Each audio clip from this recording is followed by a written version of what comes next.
Last week, we celebrated our anniversary. Kate was all smiles, laughing at my jokes, and it felt so real. I almost kept believing this act. But here's where it got weird, the gift. She gave me a watch, a really expensive one, something way over what I'd ever spend on her. And that's what set off alarm bells. We had a rule: no big spending on frivolous stuff we save for vacations or the kids' college funds. But here she is, handing me a watch I didn't even want. At first, I thought, why this sudden generosity? What's she hiding? But I pushed it aside. Didn't want to start imagining things. Turns out, the watch wasn't just a gift. It was a distraction. A way to make me look the other way, not dig deeper. But I dug deeper. And it wasn't my suspicions that cracked the case. It was her carelessness. You know how they say the devil's in the details? I found him in the smallest thing. That day, I came home early from work, earlier than usual. Kate was at home, and she clearly wasn't expecting me. Her face said it all. She was sitting in the kitchen, phone in hand. But on the table in front of her were flowers. Fresh, beautiful white lilies. Immediately, something twisted inside me. Lilies were flowers she always hated. I walked closer and asked, "What's with the flowers?" She hesitated for a split second before blurting out, "Oh, they're for my mom. I was going to give them to her tomorrow." But her mom lived in another state, 3 hours away, and she hated flowers even more than Kate did. I remembered vividly how her mom once tossed lilies out, saying, "They smell like a funeral home." Right then, something clicked inside me. I couldn't ignore the loud alarm blaring in my head anymore. I stepped even closer, reached for the flowers and said, "Funny, 'cause I remember your mom always hated these."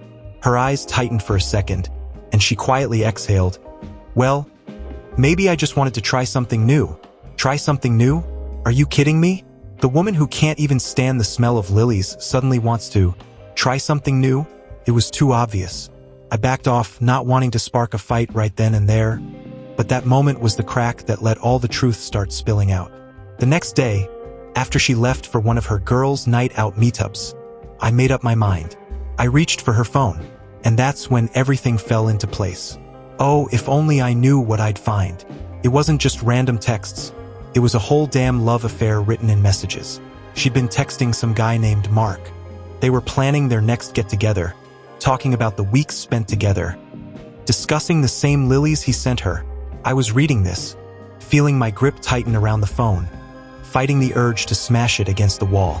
But the real gut punch came next. They were talking about me. Her words, "Oh, James doesn't notice anything. He's always so busy. And when he starts to get suspicious, I just tell him it's all in his head. He always takes the bait." I take the bait? Me? That's what she thought of me? I sat in the kitchen, her phone in my hand, wanting to tear my hair out in frustration. The only thing spinning in my head was, how long has this been going on? Weeks? Months? Years? How long had I been living in this farce? When I finally put her phone down, the only thing I could think was, there's no way I can keep this in. The volcano inside me was already starting to bubble over. That night, I waited for her to come home. I sat in the living room, lights dim, with her phone on the coffee table in front of me, face down. My leg was bouncing uncontrollably, and I could feel my heart pounding in my chest like it was trying to break free. Every sound from outside made me jump. Was that her? Is she coming in? My thoughts kept racing. A storm of questions that I couldn't shake. How long? Why? With who else? It was well past midnight when the front door creaked open. I heard her heels clicking against the floor as she walked in, acting as if everything was perfectly normal. I didn't move. I just watched as she strolled into the room, throwing her bag on the chair. When she saw me sitting there in the dark, she froze for a second, her face tightening, just like it had when I asked about the flowers. But she recovered fast, putting on her usual sweet smile. "James, why are you sitting in the dark?" she asked, her tone light, casual. Too casual. I stared at her, not saying a word. I let the silence hang between us, waiting. I wanted to see if she'd come clean, if there was even a shred of guilt hiding in that smile. Instead, she walked over and leaned down, brushing her hand over my shoulder like everything was fine. "Long day?" she added, her voice dripping with fake concern. That's when I lost it. How long? My voice was cold, barely a whisper, but it cut through the room like a knife. Her hand froze, still resting on my shoulder. Her eyes darted toward the phone on the table. I saw the flicker of panic in her face, but she quickly plastered on that same practiced smile. How long what? She asked, feigning confusion. She even laughed, like I was being ridiculous. James, what's going on? You're acting weird. I stood up, pushing her hand away. Don't play dumb, Kate. I saw everything. Your texts, Mark, the flowers, the weeks spent together. Her face dropped. For the first time in a long time, her mask cracked. She didn't say anything right away, just stared at me, her eyes wide. I could see her brain working, trying to figure out how to spin this, how to worm her way out of it. I could practically see the lies forming in her head. But what came next, I didn't expect. She didn't deny it. She didn't apologize. She didn't even try to make excuses. Instead, she laughed. A cold, cruel laugh that sent a chill down my spine. So you found out, she said, crossing her arms and tilting her head slightly, as if she was bored by the whole situation. Congrats, detective. What now? You want a gold star? I blinked, stunned for a moment. That was it? No guilt, no shame. Just this twisted, smug satisfaction. I could barely believe what I was hearing. Is this a joke to you? I asked, my voice trembling with rage. Our marriage, our kids, everything we've built, means nothing to you? She rolled her eyes. Don't get all dramatic, James. It's not like I'm the only one unhappy here. You're always working, always tired. Barely even notice me anymore. So yeah, I found someone who does. What's the big deal? The big deal? I felt like I was going to explode. My fists clenched at my sides, nails digging into my palms so hard I thought I might draw blood. How could she say this so casually? Like everything she did was justified, like this was somehow my fault? So this is what you do when you're unhappy? I spat back. You sneak around, cheat behind my back, and then have the nerve to blame me for it? She shrugged, like it was the most obvious thing in the world. You weren't there, James. You haven't been there for a while. So yeah, I found someone who is. You want to blame someone? Look in the mirror. My mind was spinning. How could she twist this so easily? I felt like the ground was shifting beneath my feet, like the reality I thought I knew was crumbling. This wasn't the woman I married. The woman standing in front of me now, cold, arrogant, unapologetic, was a complete stranger. I took a deep breath, trying to steady myself. So what now? I asked, my voice shaking despite my best efforts to stay calm. You're just done with us? With me? With the kids? She rolled her eyes again, like I was asking the dumbest question in the world. Of course not, James. The kids are fine. We're fine. Look, I don't want to break up the family. I needed something different. You'll get over it. Get over it? I repeated, my voice rising with disbelief. You think I'm just going to get over you sleeping with another man? Lying to my face. She sighed, clearly irritated now. Stop being so dramatic. It's not the end of the world. We can still be a family. I'll still be here. I need space sometimes. What's the harm in that? I couldn't believe what I was hearing. She was trying to spin this as if it was no big deal, like she could have her affair and still keep the family together, like nothing had to change. The arrogance, the lack of any remorse. It was like she didn't even care about the damage she'd done. And that's when it hit me. She didn't care. She didn't care about me, about our marriage, about the vows we took. To her, this was just normal, something I should just accept. Her words hit me like a sledgehammer. We can still be a family.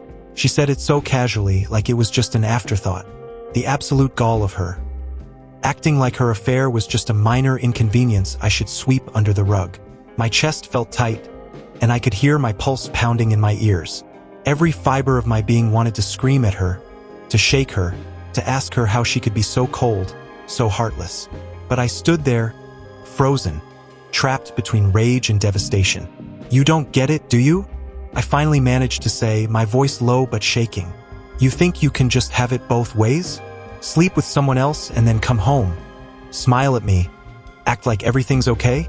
Like we're just going to go back to normal. She shrugged again, the same infuriating indifference in her eyes. What do you want me to say, James? That I'm sorry? Would that even change anything? We've been stuck for a while now. I just found a way to make it a little more bearable. I couldn't believe what I was hearing. A little more bearable, she said. Was she serious? My marriage, my life, had turned into her personal sandbox where she could play with us when she felt like it and run off to Mark whenever she needed space. My mind kept circling around the same thought. How could I have been so blind? I took a step back, trying to catch my breath, my hands shaking. So what's the plan, Kate? You keep doing this, sneaking around with him behind my back, and I just pretend I don't know? Is that it? She sighed, clearly annoyed, like I was the one making a scene. Why are you blowing this out of proportion? It doesn't have to be like this. People deal with stuff like this all the time. It's not like I'm leaving you or the kids. Nothing has to change. I stared at her, stunned. She was acting like her affair was some kind of compromise I just needed to accept. Like it was normal, like people just go on living in this kind of mess, pretending everything's fine. The audacity, it was beyond anything I could have imagined. Nothing has to change? I echoed, my voice dripping with disbelief. Are you even listening to yourself? You're talking like this is some kind of negotiation. Like I should just accept you're out there screwing someone else, and everything stays the same. How are you this delusional? She didn't flinch. Instead, she gave me that smug, half smile again. The one that made my skin crawl. You can make this as difficult as you want, James, but it doesn't have to be. I don't love him, all right? It's just something I need. You need to calm down and stop acting like this is the end of the world. The fact that she thought this wasn't the end of everything, of us, sent a wave of anger so hot through me, I could barely contain it. My fists clenched involuntarily, and I had to remind myself to breathe. Her flippant attitude, her complete disregard for what this was doing to me, to our family. It was like she had already decided she was above it all. Like nothing I said could touch her. I'm acting like it's the end of the world? You've been lying to me for God knows how long, going behind my back with some other guy, and you expect me to just calm down. I was practically shouting now, the dam finally bursting. You think I'm just going to sit here while you... What, James? What are you gonna do? Leave. Her voice was sharp, cutting me off mid-sentence. She stepped closer, her face now hard, all pretense of the sweet, understanding wife gone. You think you're just gonna pack up and leave, take the kids, and everything will be fixed? You don't have the guts. I froze. The challenge in her voice, the arrogance, the way she looked at me, like she dared me to do something. She didn't think I'd actually stand up to her. And why would she? She'd been controlling the narrative this whole time, manipulating everything so I'd be too confused, too blindsided, to do anything. And now, she thought I'd just crumble, let her walk all over me, because she believed I couldn't bring myself to fight back. I felt the weight of her words pressing down on me, suffocating me. It wasn't just the affair anymore, it was everything. The years we'd spent together, the family we built, the trust one thought we had. All of it was now tainted by her lies, her cheating, and this sickening indifference she showed toward any of it. For a moment, the room felt too small, like the walls were closing in on me. I couldn't think straight. All I could hear was her voice, mocking me, daring me to make a move. It felt like my world was collapsing, and I was powerless to stop it. But then something shifted. Deep down, past all the anger and the pain, I realized something. She wasn't afraid. She thought she'd already won. She thought I'd just sit back and let her keep this sick game going. I took a deep breath, forcing myself to stay calm, though my heart was racing. I looked her dead in the eyes, and for the first time that night, I saw a flicker of uncertainty. Maybe she realized that she had pushed too far. Maybe, for the first time, she wasn't sure what I was going to do. Kate, I said slowly, my voice steady. You think you've got it all figured out. You think you've been playing me this whole time, but you've got no idea what's coming next. She narrowed her eyes at me, the smugness slipping just a little. What are you talking about? I didn't answer. Instead, I turned and walked out of the room, leaving her standing there, confused, for once without that arrogant smile on her face. I left her standing there in the living room, her expression frozen in confusion. I couldn't stay in that space anymore, with her smug face daring me to crumble. I needed air. The moment I stepped outside, the cool night breeze hit my face, but it didn't clear my mind. It only made the storm inside me more violent. I started walking, no direction in mind, just moving, hoping the physical distance would help me think. What the hell had my life become? My wife, a woman I'd loved, trusted, built a family with, was not just cheating on me, but acting like it was some minor inconvenience. Like it was just something I'd have to get over. And worse, she didn't even care. No guilt, no shame, just pure entitlement. Her words kept echoing in my mind. You don't have the guts. Was that what she really thought of me? That I was too weak to stand up for myself? That I'd just roll over and let her have her affair while pretending we were still some picture-perfect family? She thought she had me cornered, like I didn't have any moves left. And for a few minutes, I almost believed it. But then, something clicked. This wasn't just her playing some mind games, this was about control. She thought she had the upper hand, that she was calling the shots. But the more I thought about it, the more I realized she was wrong. I couldn't just confront her again. Not right away. No, she needed to know what it felt like to lose that control she clung to so tightly. If she thought she could manipulate me, keep this secret life going behind my back, I had to flip the script. I pulled out my phone and started scrolling through old messages. There was one in particular that I knew would help me. My best friend, Paul, had always told me that something was off with Kate. I'd brushed him off for years, thinking he was being paranoid or just overprotective. But Paul had an instinct for this kind of thing. He could smell bullshit from a mile away.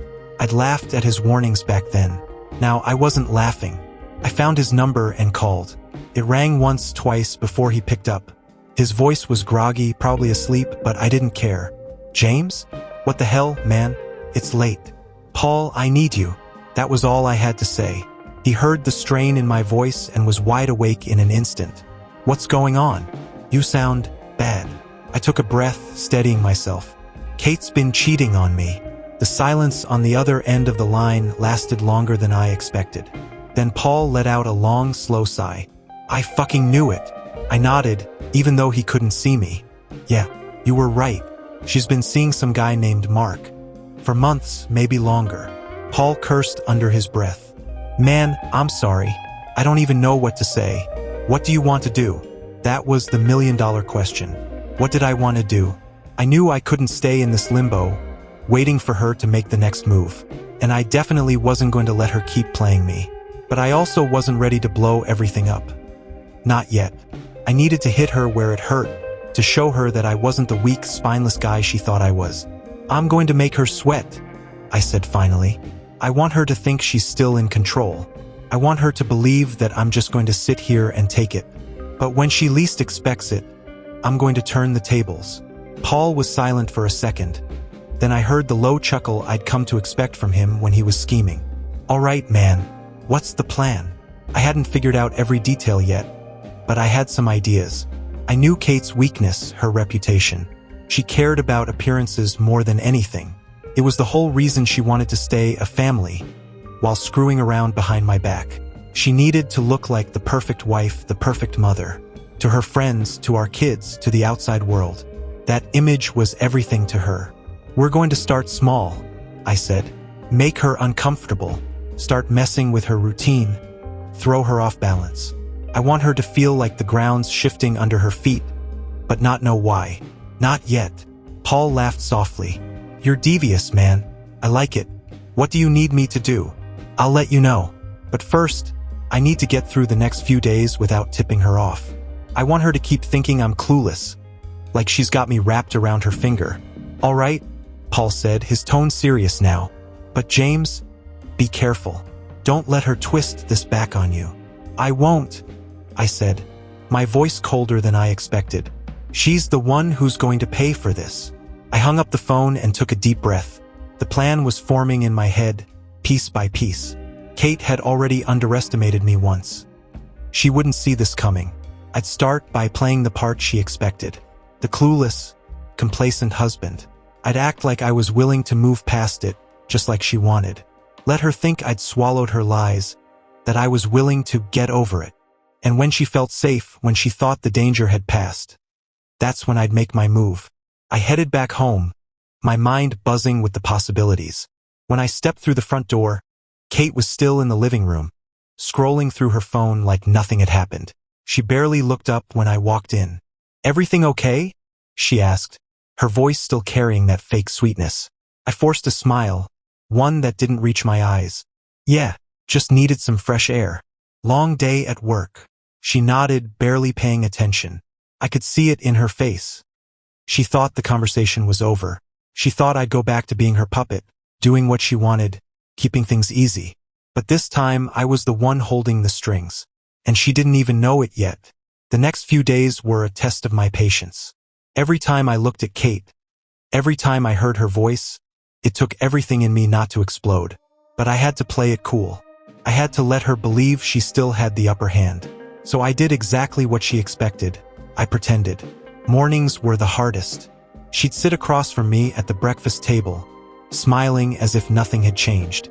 She'd talk about the kids' school projects, make plans for the weekend, and ask me about my day at work like we were just a regular couple. And all I could do was nod along, acting like I wasn't thinking about the other man she was texting behind my back. I watched her closely, studying every move, every word. There were times she'd be on her phone, typing quickly, glancing up at me every so often to see if I noticed. But I made sure to act completely oblivious, playing the role of the distracted husband. Every time she'd glance at me, I'd smile, like nothing was wrong. And every time, I could see her relax, convinced I was still in the dark. But the truth was, I had already started digging. A few nights after our confrontation, when Kate thought I was asleep, I got up and took her phone again. She'd changed her passcode. Of course she did. But she'd gotten cocky, careless. Took me all of 5 minutes to figure it out. It was the birth date of our son, Chris. She really thought I'd never check again. Idiot. I didn't need to read every message. I scrolled through the recent ones, searching for Mark. And there he was, still tucked neatly under some fake name, Monica, as if I wouldn't figure that out. I clicked on their thread and my stomach twisted with every word. He was more than just some fling, he was something deeper, something constant. Their messages weren't just about meeting up for hotel room trysts. They were about me, about how clueless I was, about how lucky she was that I was too busy to notice. One line, though, stuck out and burned into my brain. "I'm going to get him to agree. He's too soft to put up a fight." She was talking about me. Kate was planning something bigger than just an affair. She was testing me, trying to see how far she could push me before I broke. Before I'd give up, give her whatever she wanted. And that's when it hit me. She wasn't just playing me. She was setting me up. I couldn't let this slide. I needed to know what her real endgame was. The next day, I put part of my plan into motion. I called a private investigator. I knew I couldn't confront Kate again. Not yet. If I did, she'd just twist everything, manipulate me like she always did. I needed proof, something solid, undeniable. Something that would not only break her, but protect me from whatever she was cooking up. Paul had hooked me up with a guy he knew. Ryan, ex-military, the kind of guy who didn't ask too many questions and got results. I explained the situation in brief, and he agreed to tail her for a few days, track her movements, gather whatever evidence he could. He told me he'd be discreet. Perfect. That's exactly what I needed. That night, I came home and sat at the dinner table with Kate and the kids, pretending like everything was fine. It was eerie, really, how normal things felt on the surface. Kate was laughing with the kids, making jokes, even reaching over to touch my hand a few times, like she was still my wife, like she hadn't betrayed me on the most fundamental level. I played along, nodding, laughing when it felt appropriate, but all the while, I was thinking of how close we were to blowing this whole charade wide open. As the days went by, I could feel Kate getting more comfortable. She thought she'd won, that her little speech about needing space had sunk in, that I was just going to accept her infidelity as the new normal. She kept up the act, kissing me goodbye in the mornings, texting me during the day with random updates about the kids, as if she hadn't just been whispering sweet nothings to Mark 5 minutes earlier. I could tell she was planning her next move, though. She'd started talking about our finances more, asking about joint accounts, about how the house would be split if we ever downsized. Subtle, but she was trying to plant seeds in my mind. That's when I knew for sure. She was prepping for a full-blown exit strategy, but only on her terms. A few days later, Ryan called. He had something, "James, you were right," he said over the phone. "She's been seeing him regularly, like clockwork. There's no doubt about the affair. But that's not all. I've got pictures, timestamps, all of it. You'll want to see this." I gripped the phone tighter. "What else?" "She's been meeting with a lawyer," Ryan said. "Looks like she's gearing up for something big.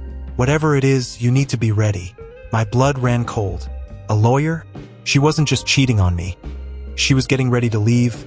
And worse, she was making sure she had everything lined up to take me for everything I had. The house, the kids, the money. All of it. She'd been playing a long game, and I had no idea how far it went. But now I was ready.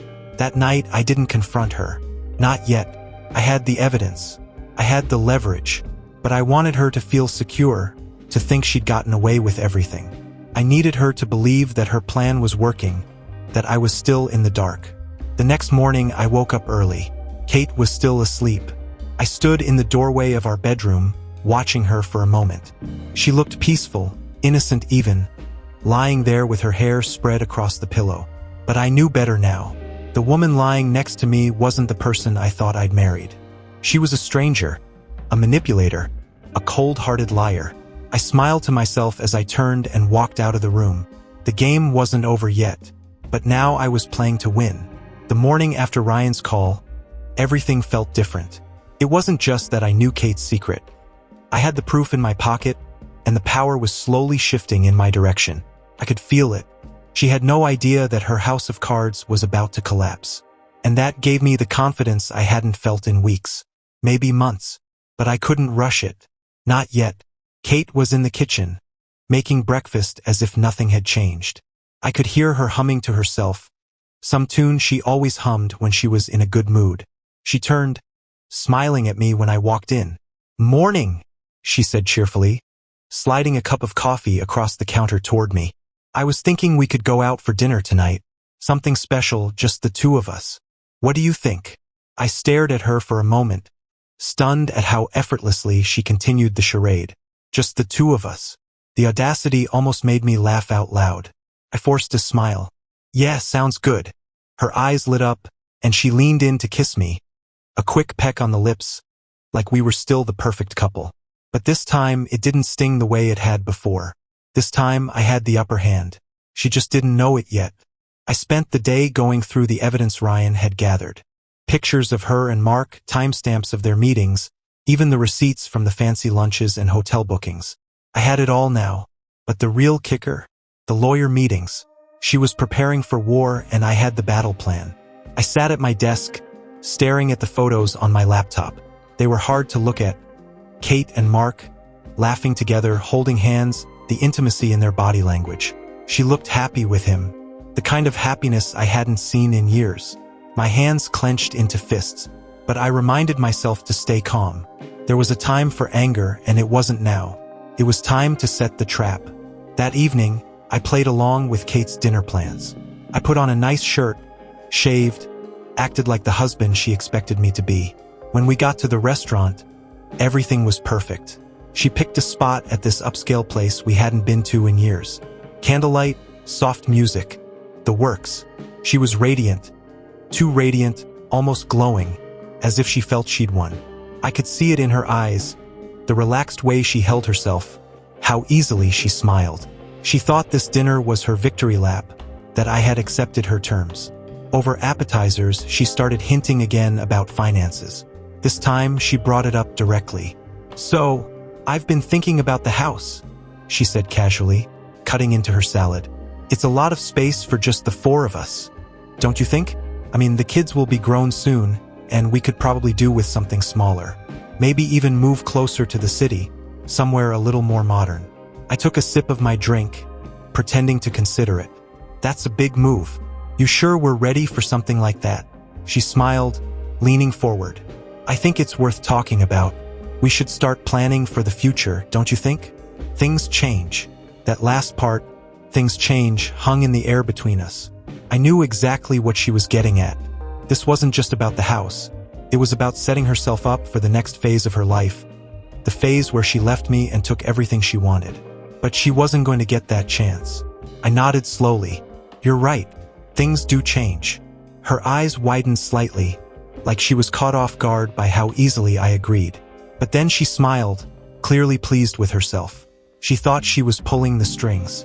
The rest of the dinner went smoothly, too smoothly. I could feel the tension rising inside me, but I held it down. I had to wait just a little longer. Timing was everything. When we got home, the kids were already in bed, and the house was quiet. Kate poured herself a glass of wine and sat on the couch, looking at me with that same smug satisfaction I'd come to hate. "Dinner was nice," she said softly. "I think we should do that more often." I stood there for a second, watching her, and then I made my move. "You're right," I said, my voice calm, steady. "We should talk more about the future." She looked up at me, her eyes curious but not alarmed. "Not yet." I walked over to the coffee table, pulled out my phone, and sat down across from her. "In fact," I continued, "there's something we need to clear up, right now." Her smile faltered slightly, but she quickly recovered, taking a sip of her wine. "Okay, what's on your mind?" I opened my phone and tapped the screen, pulling up the pictures Ryan had sent me. I turned the screen toward her, showing her the first image, her and Mark, sitting together in that little cafe across town, their hands intertwined on the table. The color drained from her face. "What the—" she started, but I cut her off. "I know everything, Kate." My voice was ice cold now. "The meetings with him, the hotels, the lawyer. I know it all." She stared at the screen, her expression going from shock to panic in seconds. She opened her mouth to speak, but no words came out. She was scrambling, searching for an explanation, for a lie that could fix this. But there was nothing she could say. I leaned back in my chair, keeping my gaze locked on hers. "You thought I didn't have the guts? You thought I'd just let you play me while you set up your little escape plan? Well, guess what? I'm not the one who's going to lose here. You are." She tried to regain her composure, but I could see her hands trembling as she set down the wine glass. "James, it's not what you think." "Not what I think?" I laughed bitterly. "Then tell me what this is, Kate. Tell me why you've been sneaking around with Mark. Why you've been planning to leave me and take everything. I'd love to hear your version." Her mouth opened and closed, but no sound came out. She looked trapped, like a deer caught in headlights. She wasn't used to this, me taking control, me fighting back. I could see her brain scrambling for an escape, but there wasn't one. Finally, she found her voice. "James, I was going to tell you. I didn't know how." "You didn't know how?" I leaned forward, fury bubbling beneath the surface, but I kept it in check. "How about this? You could have not cheated on me in the first place. You could have talked to me instead of going behind my back, lying to my face every single day. But no, you wanted to have it all, didn't you? Well, now you get nothing." She shook her head, tears welling up in her eyes, but I wasn't moved. I wasn't going to be swayed by crocodile tears. Not this time. "James, please," she whispered. "Let's talk about this. We can fix it." It's too late for that." I cut her off. "You've made your bed. Now you're going to lie in it." I stood up, my heart pounding in my chest. I could feel the tension snapping between us, the room thick with the weight of everything unsaid. I turned and started walking toward the door, leaving her sitting there, stunned, speechless, and finally realizing just how badly she'd underestimated me. As I reached the hallway, I stopped and glanced back at her one last time. "You wanted space, Kate?" I said, my voice quiet but firm. "Well, now you've got it." And then I walked out, slamming the door behind me, leaving her to sit there in the wreckage of her own lies. I stormed out of the house, the sound of the door slamming echoing behind me. My pulse was racing, but I felt a strange calm settle over me as the cool night air hit my face. It was done. The confrontation that had been boiling inside me for weeks had finally exploded, and I left Kate sitting in the ruins of her fake world. But the calm didn't last long. As I stood outside, pacing along the driveway, the weight of it all started crashing down. This was my life, my family, my marriage, and it was falling apart piece by piece. Kate's betrayal had wrecked everything I thought I knew. I tried to remind myself that she deserved this, that I was the one in control now. But the truth was, it still hurt. She wasn't just some random woman. She was the mother of my kids, the woman I'd built a life with. And now, everything felt like it had been a lie. I wanted to hate her. God knows I should hate her. But deep down, part of me still couldn't believe it had come to this. I felt torn in two. Rage fighting with grief, anger battling heartbreak. I stood there, staring up at the stars, trying to catch my breath, when my phone buzzed. I glanced down, expecting some panicked message from Kate, but it wasn't her. It was Ryan. Ryan, James, I've got something you're going to want to see. My stomach twisted as I opened the message. He had attached a file, some kind of document. I downloaded it, my hands shaking slightly as I opened the PDF. What I saw nearly knocked the wind out of me. It wasn't just evidence of the affair. It was a detailed breakdown of Kate's plan.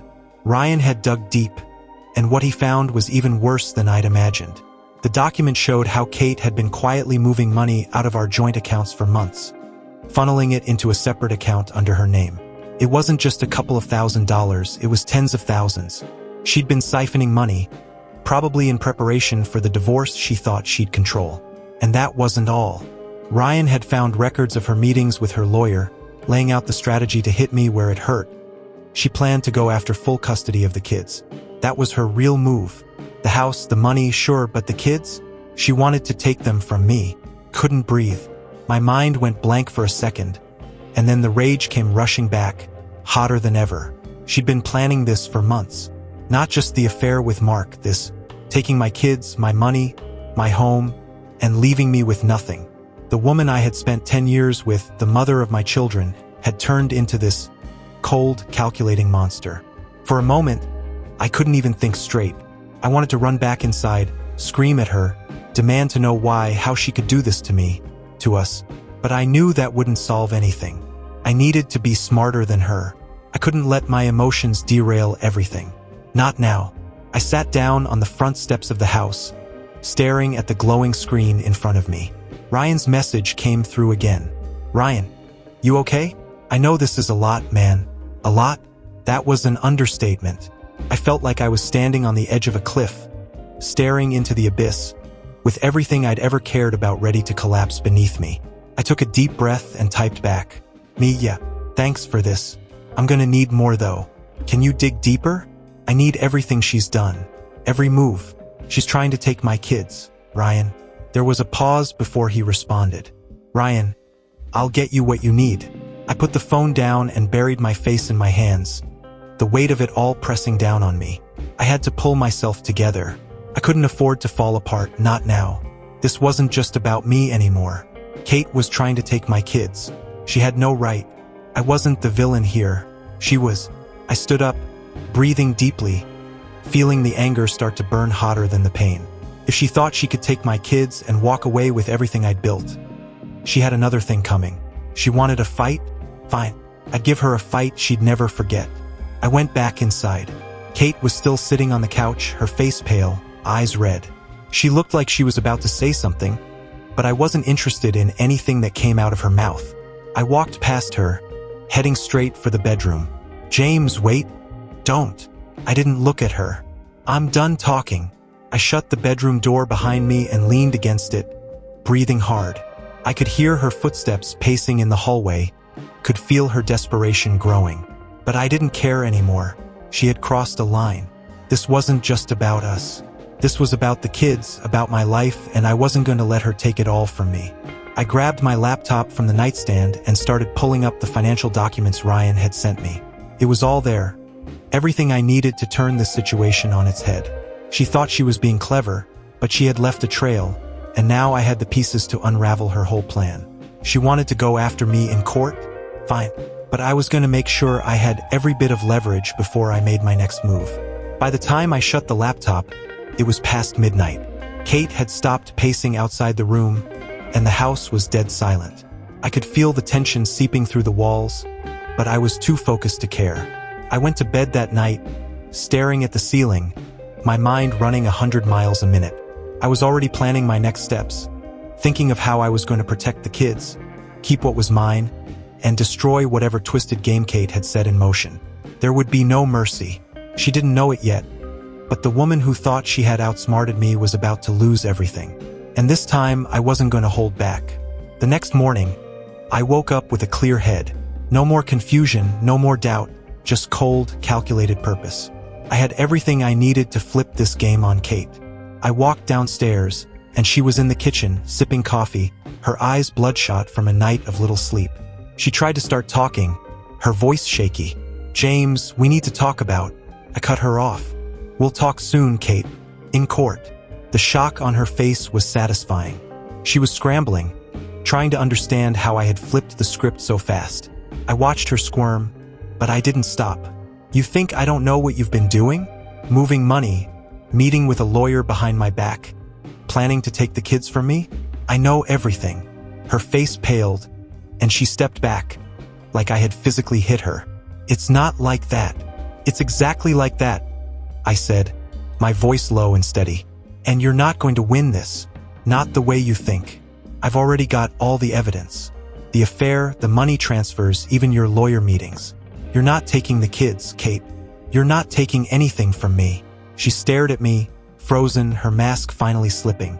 For the first time, I saw real fear in her eyes. "James, please." I shook my head. "You made your choice. Now you'll live with it." I turned and walked out of the kitchen, leaving her standing there, broken, her little game crumbling around her. I had won, and for the first time in months, I felt like I could finally breathe. Kate was done manipulating me. Now it was my turn to take control. And this time, I wasn't playing nice. Today, our 7-year-old son Logan came home from school with a big medal around his neck, beaming. He'd won first place in a school math competition. "Dad, I got first place. We're solving equations faster than anyone," he announced proudly. I hugged him, thrilled, and turned to Melissa, who was sitting on the couch with her phone in hand. I expected her to light up, like she usually did when Logan achieved something new. But her expression was flat, distant.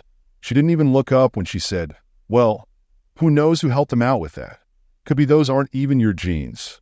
Her words, delivered with a cold edge, didn't sound like the usual sarcasm. They felt like a slap. I stared at her, thrown off. The subtle confusion was quickly replaced by an uneasy feeling that settled deep inside. For days, I couldn't get her words out of my mind. Every time I hugged Logan, helped him with his homework, or saw him show off how he solved math problems, her comment echoed inside my head. I began noticing that Melissa was acting more distant. Her attention was somewhere else, locked away. She spent more time glued to her phone, barely looking at me or Logan. And even when we were alone, her eyes seemed to glance over me like I was just another piece of the scenery. That weekend, we visited my brother Mark. He and Logan always clicked, and Logan saw him as a friend more than an uncle. We were sitting outside, and Logan was talking about his math competition. Mark was listening closely, nodding and smiling. Then he leaned over, put an arm around Logan, and said with a grin, "Well, you must take after your Uncle Mark. That's where all that math genius comes from." Everyone chuckled, but I caught Melissa's face in that moment. Her eyes flickered away quickly, and there was something odd in her expression, almost like she was hiding something important. That barely there smile and anxious look, it felt too deliberate, like a mask. That night, as we lay in bed, I couldn't shake the feeling. I stared at the ceiling for hours, trying to make sense of these little things that suddenly didn't feel so little anymore. Melissa was lying next to me, facing away, and for the first time, it felt like there was a wall between us, like she was suddenly a stranger. In the morning, I finally asked her, trying to keep my voice even, "Melissa, is there something you're not telling me? You've been different lately." She froze for a moment, then flipped her hair back and gave me a cold smile. "Don't you think you're being a little paranoid, Richard? Maybe you just need to calm down." She sounded so confident I almost believed her. Almost. A few days later, I came home earlier than usual and saw her phone lying on the kitchen counter. Normally, she kept it close, even moving it from room to room. But today, it sat there, right on the counter, like she'd left it there in a hurry. I don't know what came over me, but I picked it up. I didn't have a plan. I just needed to see if I was really imagining things.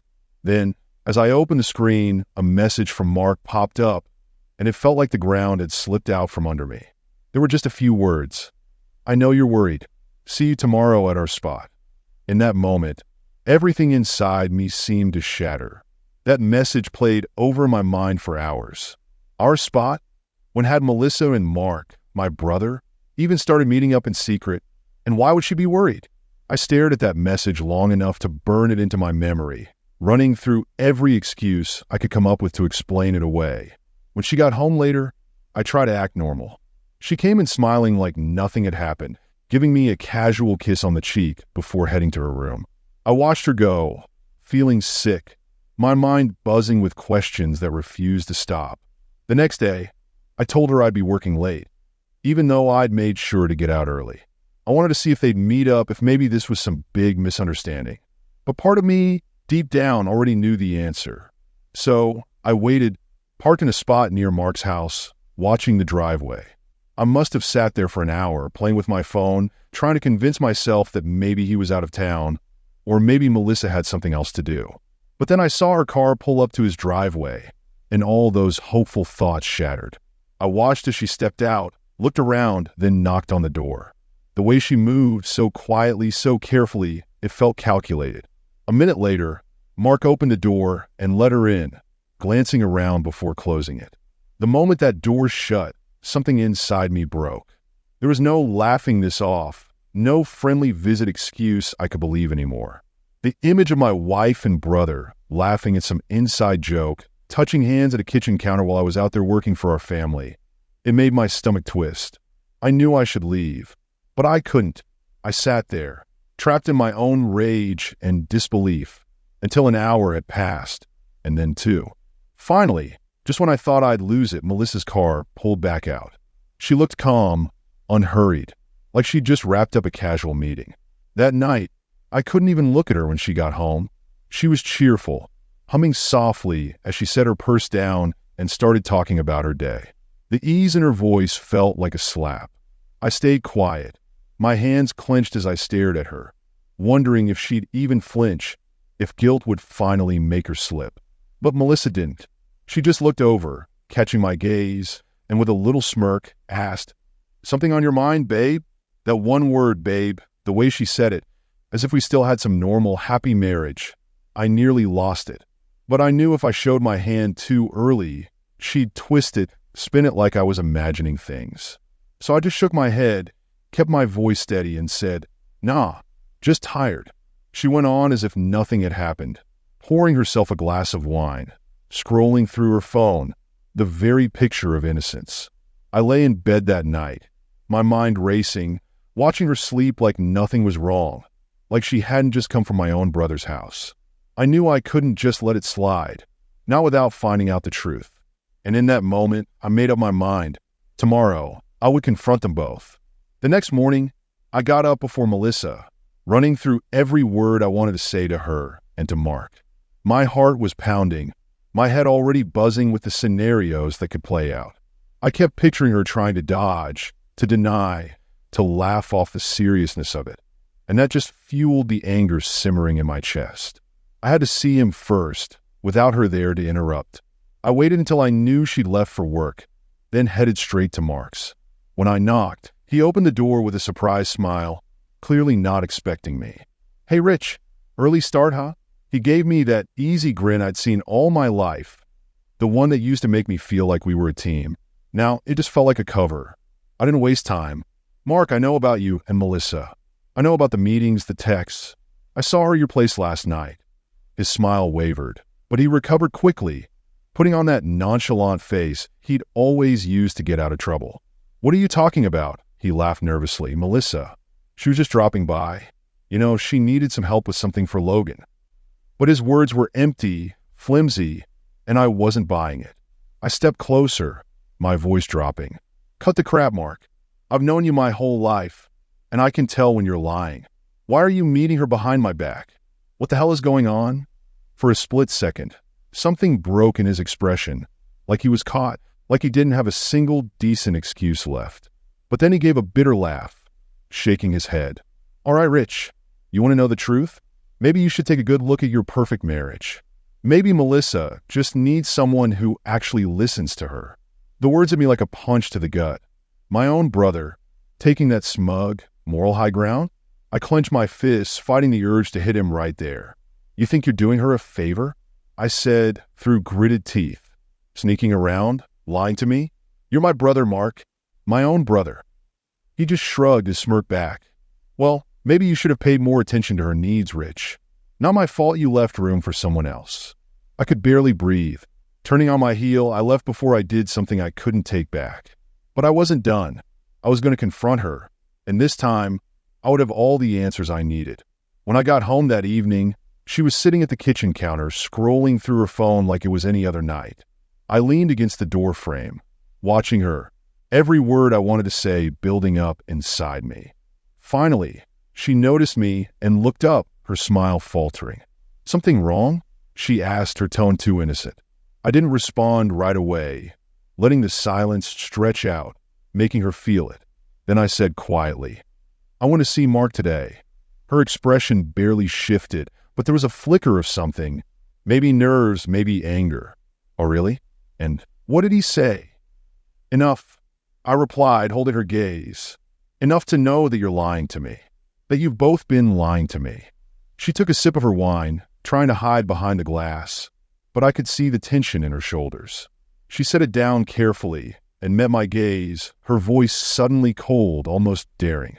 And what are you going to do about it, Rich? Sit around and feel sorry for yourself. Her words struck harder than I'd expected. Any hint of guilt or regret, it was gone, replaced by something mean, calculated. The realization hit me.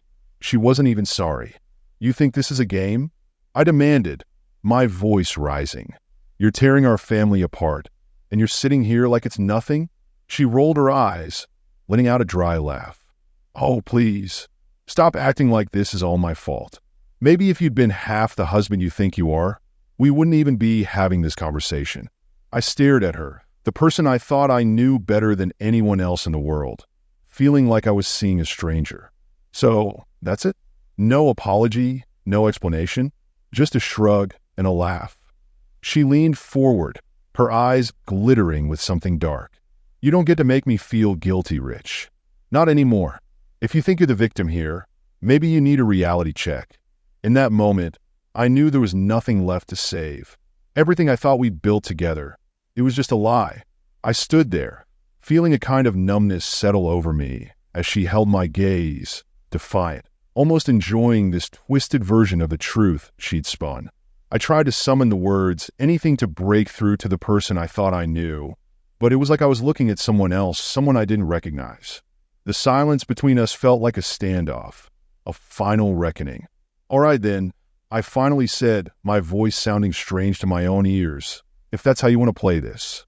I grabbed my keys off the counter, turned, and walked out, needing air, space, anything to think. I drove aimlessly for hours, replaying every conversation, every strange look, every moment when I might have missed the signs. How long had this been going on? Had she ever really cared? Or was this just the first time she'd been caught? I couldn't shake the image of her sitting there, so unapologetic, so satisfied. Finally, as the first light of dawn broke, I realized there was no way I'd get any peace without knowing everything. If I was going to burn down my life, I wanted to understand every detail of how it got here. I decided to confront Mark again, this time to make sure he couldn't worm his way out of the truth. By the time I pulled up to his house, I was more exhausted than angry. Mark opened the door, looking wary when he saw me, but before he could say anything, I pushed past him, walking into his living room and shutting the door. Sit down, I said, my voice low calm. He hesitated, clearly unsure, but he obeyed, sitting down on the couch, his arms crossed defensively. You and Melissa. I began, forcing myself to stay steady. Tell me how long it's been going on. Mark shifted uncomfortably, his eyes darting to the side. Rich, man, maybe this isn't. How long, Mark? I cut him off, my voice sharp. Finally, he let out a sigh, rubbing his hand over his face. A year, maybe a little more. You wouldn't meet my eyes, but the words hung heavy in the air. A year. The betrayal twisted even deeper. They hadn't just slipped up, hadn't made one mistake. This was a full-blown affair, with time and effort and intention. How could you do this? My voice was raw. You're my brother. I trusted you more than anyone. And you were the one person who knew everything I went through to build a life with her." Mark's face tightened, and he finally looked up. "Look, Rich, maybe you don't see it, but she's been unhappy for a long time. Maybe if you were around a bit more, you would have noticed. But that's not my problem, is it?" The words, the bitterness in his tone, made it clear he wasn't the least bit remorseful. "So what?" I asked, voice shaking. "You thought you'd swoop in and be the hero." He shrugged. "She needed someone, and I was there. Maybe that's on you." His words felt like knives, cutting through every last thread of family loyalty I'd ever felt for him. I stared at him, realizing he truly believed he'd done nothing wrong, that somehow he was justified in what he'd done. Unbelievable, I whispered, shaking my head. "You both disgust me." I turned to leave, ready to walk out of his life forever. But as I reached the door, Mark spoke again, his voice cold, almost smug. "And what are you going to do, Rich? Go back to her? Pretend nothing happened? Maybe you're not as tough as you think." I stopped, hand on the doorknob, feeling a strange calm settle over me. I turned back to him, meeting his gaze head on. "You're right, Mark. I'm not going to pretend, and I'm not going to let this go. You and Melissa, you two are perfect for each other, and I hope you're both prepared to live with what you've done." And with that, I walked out, leaving him sitting in the wreckage he'd helped create, feeling a kind of resolve I hadn't felt before. That night, I sat alone in our living room, waiting for Melissa to come home, my mind made up. Every photo on the wall, every detail in the room, everything we'd built over the years, it all felt like an elaborate set in a story I no longer recognized. I was done. I'd confronted Mark, heard the truth, and there was nothing left to salvage. But I needed her to see the truth laid out in front of her, to see her lie unravel in real time. Around 9, she finally walked in, carrying bags of groceries, looking startled to find me there. She set the bags down, her eyes narrowing. "What's with the ambush, Rich?" she asked, her tone dismissive, like this was some inconvenient chore she had to handle before moving on with her evening. "Sit down," I said, my voice flat, betraying nothing. Melissa glanced at me, a slight roll of her eyes, before sinking into the chair across from me. "What now, Rich? Another one of your overreactions?" I could feel the anger bubbling beneath the surface, but I kept my tone level. "I talked to Mark," I said, watching her reaction closely. She flinched, just barely, but quickly masked it with a smirk. "Oh, so that's why you're sitting here looking like you're ready to give some kind of speech. Fine. What did he tell you?" Her tone was mocking, and I knew she thought she still had the upper hand. "A year," I replied, letting the weight of that sink in. "For a year, you and my brother have been sneaking around behind my back. Lying to me, lying to Logan. A year of lies." Her smirk faded, replaced with a cold, defiant look. "And what are you going to do about it, Rich? You're just going to sit here and wallow? Or are you finally ready to admit that maybe you're the one who pushed me away? You're really going to blame me?" I asked, my voice barely a whisper, the sheer audacity of her words sinking in. She leaned forward, arms crossed, her voice dripping with bitterness. "Look around you, Rich. You're so wrapped up in your job, your perfect little life, that you didn't even notice when I was miserable. I wanted more than just being a mother and your wife. Mark understood that. Maybe if you had been there, I wouldn't have needed him." Her words were vicious, but instead of feeling hurt, I felt a strange clarity. I watched her, feeling a profound disappointment more than anything else. This was the woman I'd built my life with, and this was how little she valued any of it. "So that's it then?" I asked. No apology, no regret, just excuses? She shrugged, looking almost bored. "People make choices, Rich. You made yours, and I made mine. So, what now? Are we done with this little interrogation?" I let out a slow breath, standing up. "Yeah, we're done. But I'll be honest with you, Melissa. I don't think you understand what you've done yet. You've destroyed more than just our marriage. You've blown up our family, everything we built together. And when this all settles, you'll have to live with the fact that you did this." She scoffed, waving a hand dismissively. "I think I'll be just fine, Rich." "Good," I said, heading to the bedroom. "Then you won't mind starting to pack." She laughed, a short, disbelieving sound, leaning back in her chair. "Pack? You're serious?" She sneered, crossing her arms as though daring me to follow through. "Dead serious," I said, turning to face her. "I already spoke to a lawyer. This marriage is over, and I'm filing for divorce first thing tomorrow." Melissa's smug expression wavered for the first time, her eyes narrowing as she studied my face, probably realizing that this time I wasn't bluffing. "You think you could just throw me out?" she said, her tone laced with disbelief and anger. "After everything I've done for this family, everything you've done?" I echoed, my voice calm, almost disbelieving. "Melissa, you betrayed me with my own brother. Lied to me for a year. How much longer did you think this would last?" She stood up abruptly, her posture defensive, but there was a crack in her facade. "You really want to ruin Logan's life over this?" She looked at me with something between contempt and desperation. "We can keep things normal for him if you stop acting like this is some soap opera."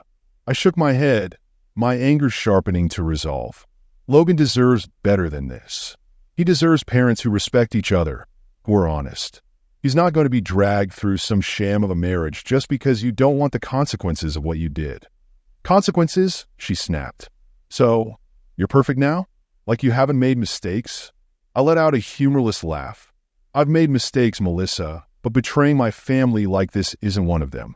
And I'm not going to let you twist this around on me." She opened her mouth, probably to throw another bitter jab, but I cut her off. "Look, you can deny it, you can justify it, you can do whatever you want. But this ends now. I'll handle it with Logan, and I'll make sure he understands that I'm here for him, no matter what. But you and I, we're finished." She looked like she wanted to argue, to throw one last verbal grenade. But then she saw the look in my eyes, the finality of it. Slowly, her shoulders slumped, and the defiance faded into something like realization. "So that's it," she muttered almost to herself. "That's it," I confirmed, the weight of the decision settling over both of us. She stood there in silence, arms crossed, her expression hardening as the reality hit her. For a moment, I saw something in her face, maybe regret, or just the realization that the control she'd always held was slipping away. Then, like a mask snapping back on, her face turned cold again. "Fine," she said, voice flat. "You want to throw it all away? Go ahead, but don't think you'll get out of this easily." I took a deep breath, letting the words slide past me. She could threaten, she could throw blame, but it didn't change anything anymore. I was already past the point of anger, past the disbelief. This was the end of something I'd thought was unbreakable, and I wasn't about to let her pull me down any further. I spoke evenly. "This isn't me throwing anything away, Melissa. This is me finally seeing things for what they are. I'll handle my part, make sure Logan has everything he needs, but you and I were done." She scoffed, then gave a bitter laugh. "You think you're a saint, don't you, Rich? You think you're above everyone, that you're the victim here." I held her gaze steady. "I'm not a saint, but I know I didn't betray my family. That's the difference." Her eyes flashed with something dark, and she shook her head, finally moving toward the bedroom. "You'll regret this," she called back over her shoulder. "You think you're so noble, but you're just like everyone else, Rich. You'll see." I watched her disappear into the room, heard her rifling through drawers. It felt surreal, standing in the house we'd built together, watching it all fall apart. I wanted to feel something, sadness, anger, maybe even relief, but all I felt was numb, like the pain had drained out, leaving only a hollow resolve. I turned and walked out, stepping into the cool night air. The silence outside was calming, grounding. I let it wash over me, giving myself a moment to process the finality of it all. She might never understand the gravity of what she'd done, but that was no longer my problem. This was the start of something else, something unknown, and for the first time in months, I felt free. The next morning, I woke up to an empty house. Melissa had packed her things and left during the night, her side of the closet barren, her perfume no longer lingering in the air. I stood there for a moment, taking it in. It was strange to see the evidence of her absence, the quiet, and feel relief. I thought there would be a rush of emotions, maybe grief, maybe regret. But instead, All I felt was the weight lifting, like I could finally breathe. Logan woke up a bit later, rubbing his eyes and yawning as he shuffled into the kitchen. He didn't notice the difference right away, didn't see the small gaps Melissa had left behind. I sat him down, took a deep breath, and did my best to explain without shattering his world. I told him that his mom and I would be living separately, that we both loved him no matter what. He looked at me with those wide, trusting eyes, and it was all I could do to hold it together. "Is it because you and Mom are mad at each other?" he asked quietly. I swallowed hard, keeping my voice steady. "It's more like we're different now. But it doesn't change anything about how much we love you, Logan. That part stays the same." He nodded, and after a moment of processing, he hugged me tight. I hugged him back, letting the simplicity of that moment steady me. The next few weeks went by in a blur. Papers were filed, the house divided, and the news spread through family and friends. Mark tried reaching out a few times, left me voicemails trying to explain, but I never listened past the first few words. I deleted every message, every email. It felt like closing a door that should have never been opened in the first place. One evening, Logan and I sat on the couch, watching his favorite show, his small head resting on my shoulder. For the first time in weeks, things felt calm, the kind of calm that had been missing for too long. As the credits rolled, he looked up at me and asked, "Are we going to be okay, Dad?" I smiled, ruffling his hair. "Yeah, buddy, we're going to be more than okay." And sitting there, with him beside me, I knew it was true. All right, listen up. This isn't your typical family story. What would you do if the most tragic night of your life wasn't what it seemed? Imagine losing your daughter and her husband in a car accident, thinking it was a horrible twist of fate. Now fast forward 5 years. Your grandson, the only one who survived that crash, starts acting strange, distant, haunted. Then one day, he says something that stops you cold. "If they knew the truth, no one would ever look at me the same." What do you do with that? What truth? What's he been hiding all these years? This is a story about secrets, family secrets, buried so deep, they've festered in silence for half a decade. And when they finally come to light, well, it changes everything. Stick around because this one's going to unravel piece by piece, and trust me, you'll never see the end coming. I've carried the weight of my daughter's death for 5 years. 5 long years since that awful night when she and her husband were taken from us in a car accident. My grandson, Liam, was just 10 at the time, sitting in the back seat. Miraculously, he walked away with barely a scratch. But the real damage? That was inside him, and it's been festering ever since. At first, we all thought his silence was because of trauma. I mean, who wouldn't be traumatized after something like that?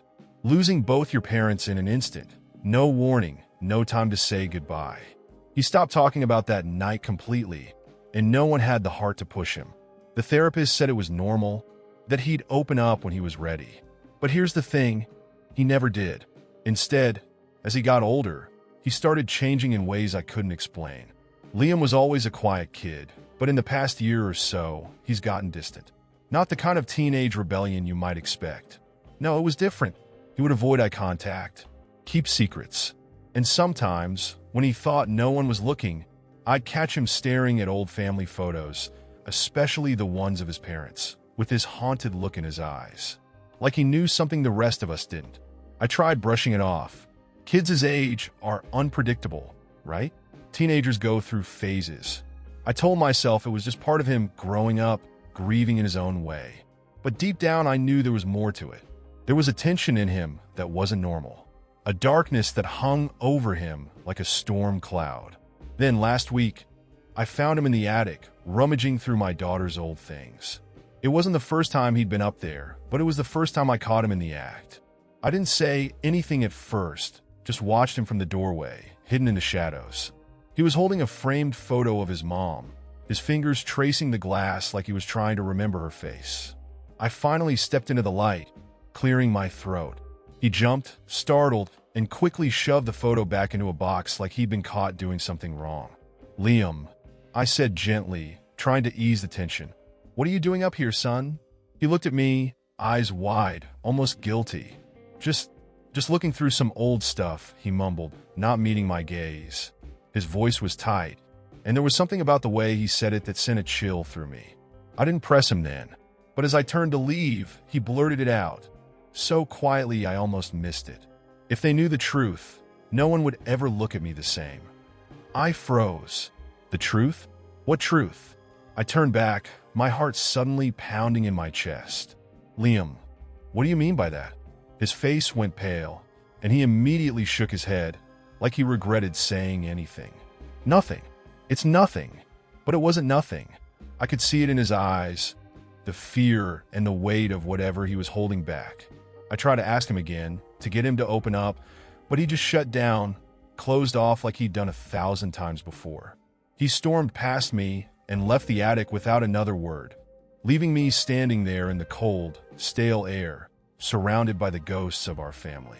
That sentence has been haunting me ever since. If they knew the truth, no one would ever look at me the same. What truth? What could he possibly mean? I've been replaying those words over and over in my mind, trying to piece it together. I thought I knew everything about that night. The police said it was a tragic accident. Lost control on a rainy road, skidded into a tree. But Liam knows something. Something he's been carrying for 5 years. And now I can't stop wondering. What if it wasn't just an accident? What if Liam knows something that could tear this family apart even more than we already are? I'm terrified to push him, but the silence is eating me alive. And what scares me most is this. What if finding out the truth changes everything? Ever since that day in the attic, Liam's words have been like a splinter lodged in my brain. I can't let it go. I try to act normal around him, play the role of the steady grandfather, the rock, but something has shifted. Every time I look at him now, I can't help but wonder what's lurking behind those eyes. Liam's been quieter than usual, if that's even possible. He's withdrawn, spending more time locked in his room or leaving the house without saying where he's going. He barely talks to me or my wife anymore, and when he does, it's short, clipped responses, like he's constantly guarding himself. Like he's afraid to slip up again. I've caught him staring at me a few times, though. His gaze is sharp, almost calculating, like he's sizing me up. I can feel the distance growing between us, and no matter how hard I try, I can't bridge it. There's something he doesn't want me to see, something he's hiding. And it's not just Liam. Ever since he let that comment slip, I've started seeing the cracks in the story of that night. Cracks I didn't notice before, or maybe didn't want to. The police report, for one. I pulled it out of the drawer where we keep all the official stuff related to the accident. It's been sitting there for years, untouched since the funeral. I couldn't bring myself to read it back then. Too much pain. But now, as I sit at the kitchen table with the report in front of me, I can't help but wonder if there's something I missed. The basic details were familiar. My daughter and her husband had been driving home from a dinner that night. The roads were slick with rain, and according to the report, the car skidded off the road and crashed into a tree. Instant death. A freak accident, they said, but something about the language in the report feels vague. Too vague. Idée deepe. The investigators never found any mechanical failure in the car. No obvious distractions like texting or speeding were listed. Just loss of control. The more I read it, the more it feels like the report is avoiding specifics. And now, with Liam's cryptic words echoing in my head, the whole thing feels off. Like someone isn't telling me everything. But it gets worse. I called the officer who was on duty that night, hoping he could walk me through what they found. I was expecting the usual. It's been years, after all, but his tone was more cautious than I remembered. When I asked about any follow-ups or details left out of the report, there was a long pause on the other end of the line. Then he said something that's been gnawing at me ever since. We didn't dig too deep, to be honest. The family, well, there were some things that didn't feel right, but we chalked it up to grief. You know how it is? Sometimes people want to believe an accident is just an accident. What do you mean, things didn't feel right? I asked, my voice tightening. Another pause. It's probably nothing. Just that when we talked to your grandson back then, Liam, he wouldn't speak at all. And that's not unusual for a kid who's been through trauma, but something about his reaction struck me. Like he knew something but wouldn't or couldn't say it. There it was again, that same silence. The same weight that has been pressing down on Liam for years. I hung up the phone, feeling more unsettled than ever. I try to go about my day, but that conversation haunted me. And then this morning I found something that made my blood run cold. Liam wasn't home. He'd gone out for a walk, another one of his escapes from the house from me. So I figured I'd check his room. I wasn't proud of it, but I needed to know what was going on with him. Something was wrong, and I couldn't just sit around waiting for him to explode. I didn't find much at first, just the usual teenage mess. Clothes scattered everywhere, notebooks half open, his computer on sleep mode. But then I found something tucked under his bed, half hidden beneath an old box of toys he hadn't touched in years. A notebook. Not a school notebook, but a small, black journal. I shouldn't have opened it. I knew that. But once my fingers brushed the cover, there was no turning back. The first few pages were harmless enough. Random sketches, song lyrics, the kind of stuff you'd expect. But as I flipped through, I found a section of notes, pages filled with scratchy handwriting that became more erratic the further I read. Most of it didn't make sense. But then there was this one phrase, repeated several times, circled and underlined. It's my fault. If they knew, they'd hate me. If they knew, they'd hate me. My hands were shaking. My fault? What could he possibly mean? He was just a kid when it happened. How could any of this be his fault? That's when I heard the front door open. Liam was back. I stuffed the journal back where I found it, my heart racing. I tried to calm myself, to breathe normally, but the tension had tightened like a noose around my throat. I couldn't stop thinking about that phrase. If they knew, they'd hate me. What did Liam know? What had happened that night that was driving him to this guilt, this self-imposed exile from the family? I walked downstairs, my face probably too calm for the storm inside me. Liam was in the kitchen, pouring himself a glass of water, acting like everything was fine. But it wasn't. I wanted to confront him right then and there, demand to know what he was hiding, what he meant by those words. But I hesitated. The fear in his eyes when I found him in the attic still haunted me. I couldn't just push him without knowing more. But I would find out. I had to. The cracks in the story were starting to show, and I was about to fall right through them. It felt like I was living in a fog. The days passed in a blur. Liam drifting in and out of the house like a ghost, me pretending to be the same grandfather he'd always known. But underneath the surface, every moment was crackling with tension, with doubt. That notebook, those words, it's my fault. If they knew, they'd hate me. They rattled around in my head, refusing to let me breathe. I couldn't confront him outright, not yet. I didn't have enough. But the more time that passed, the more I realized I wasn't the only one who had noticed something was off. My wife, Jane, had been watching Liam too, closely, in that way mothers and grandmothers do. One evening, after Liam disappeared into his room without a word, his new normal, Jane finally said something. He's been different, hasn't he?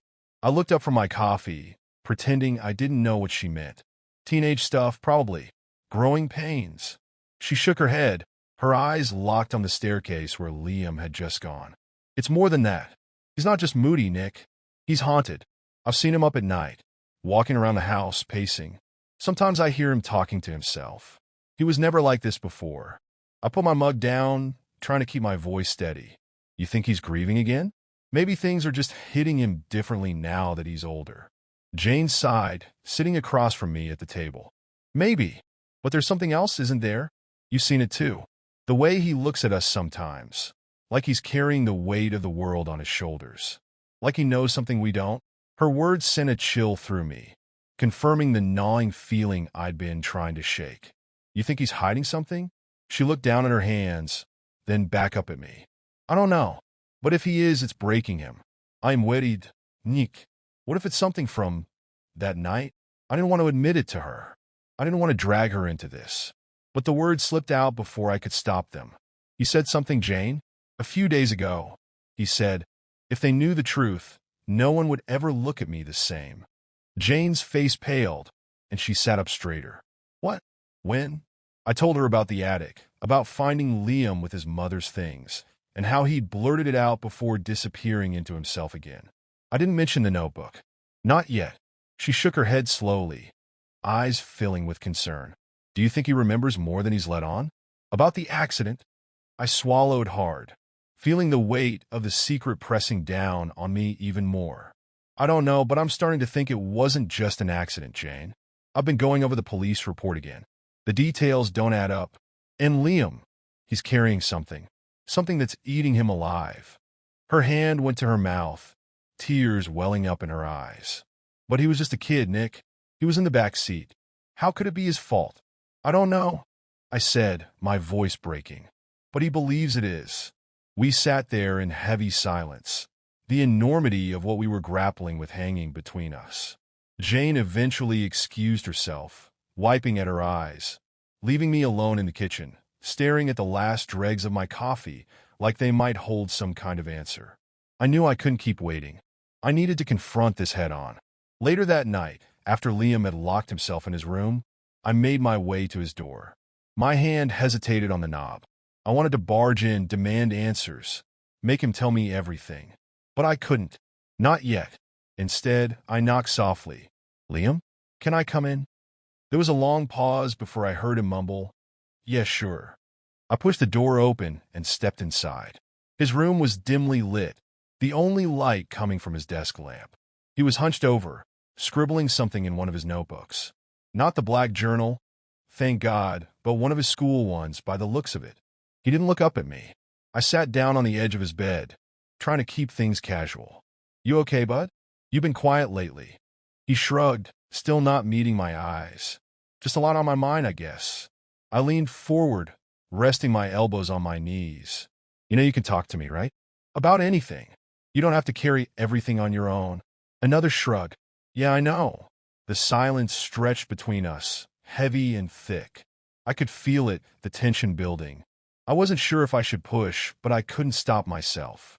"Liam, the other day when you were in the attic, you said something. Something about a truth that would change how people looked at you."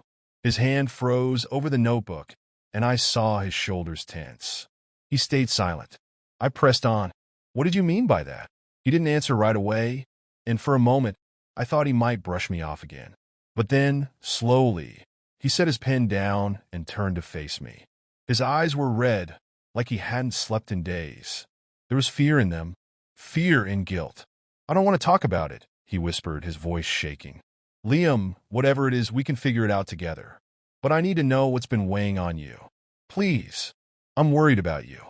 He bit his lip, his eyes darting toward the window, as if he was trying to find a way out of the conversation. I don't want to make things worse." "Worse than what?"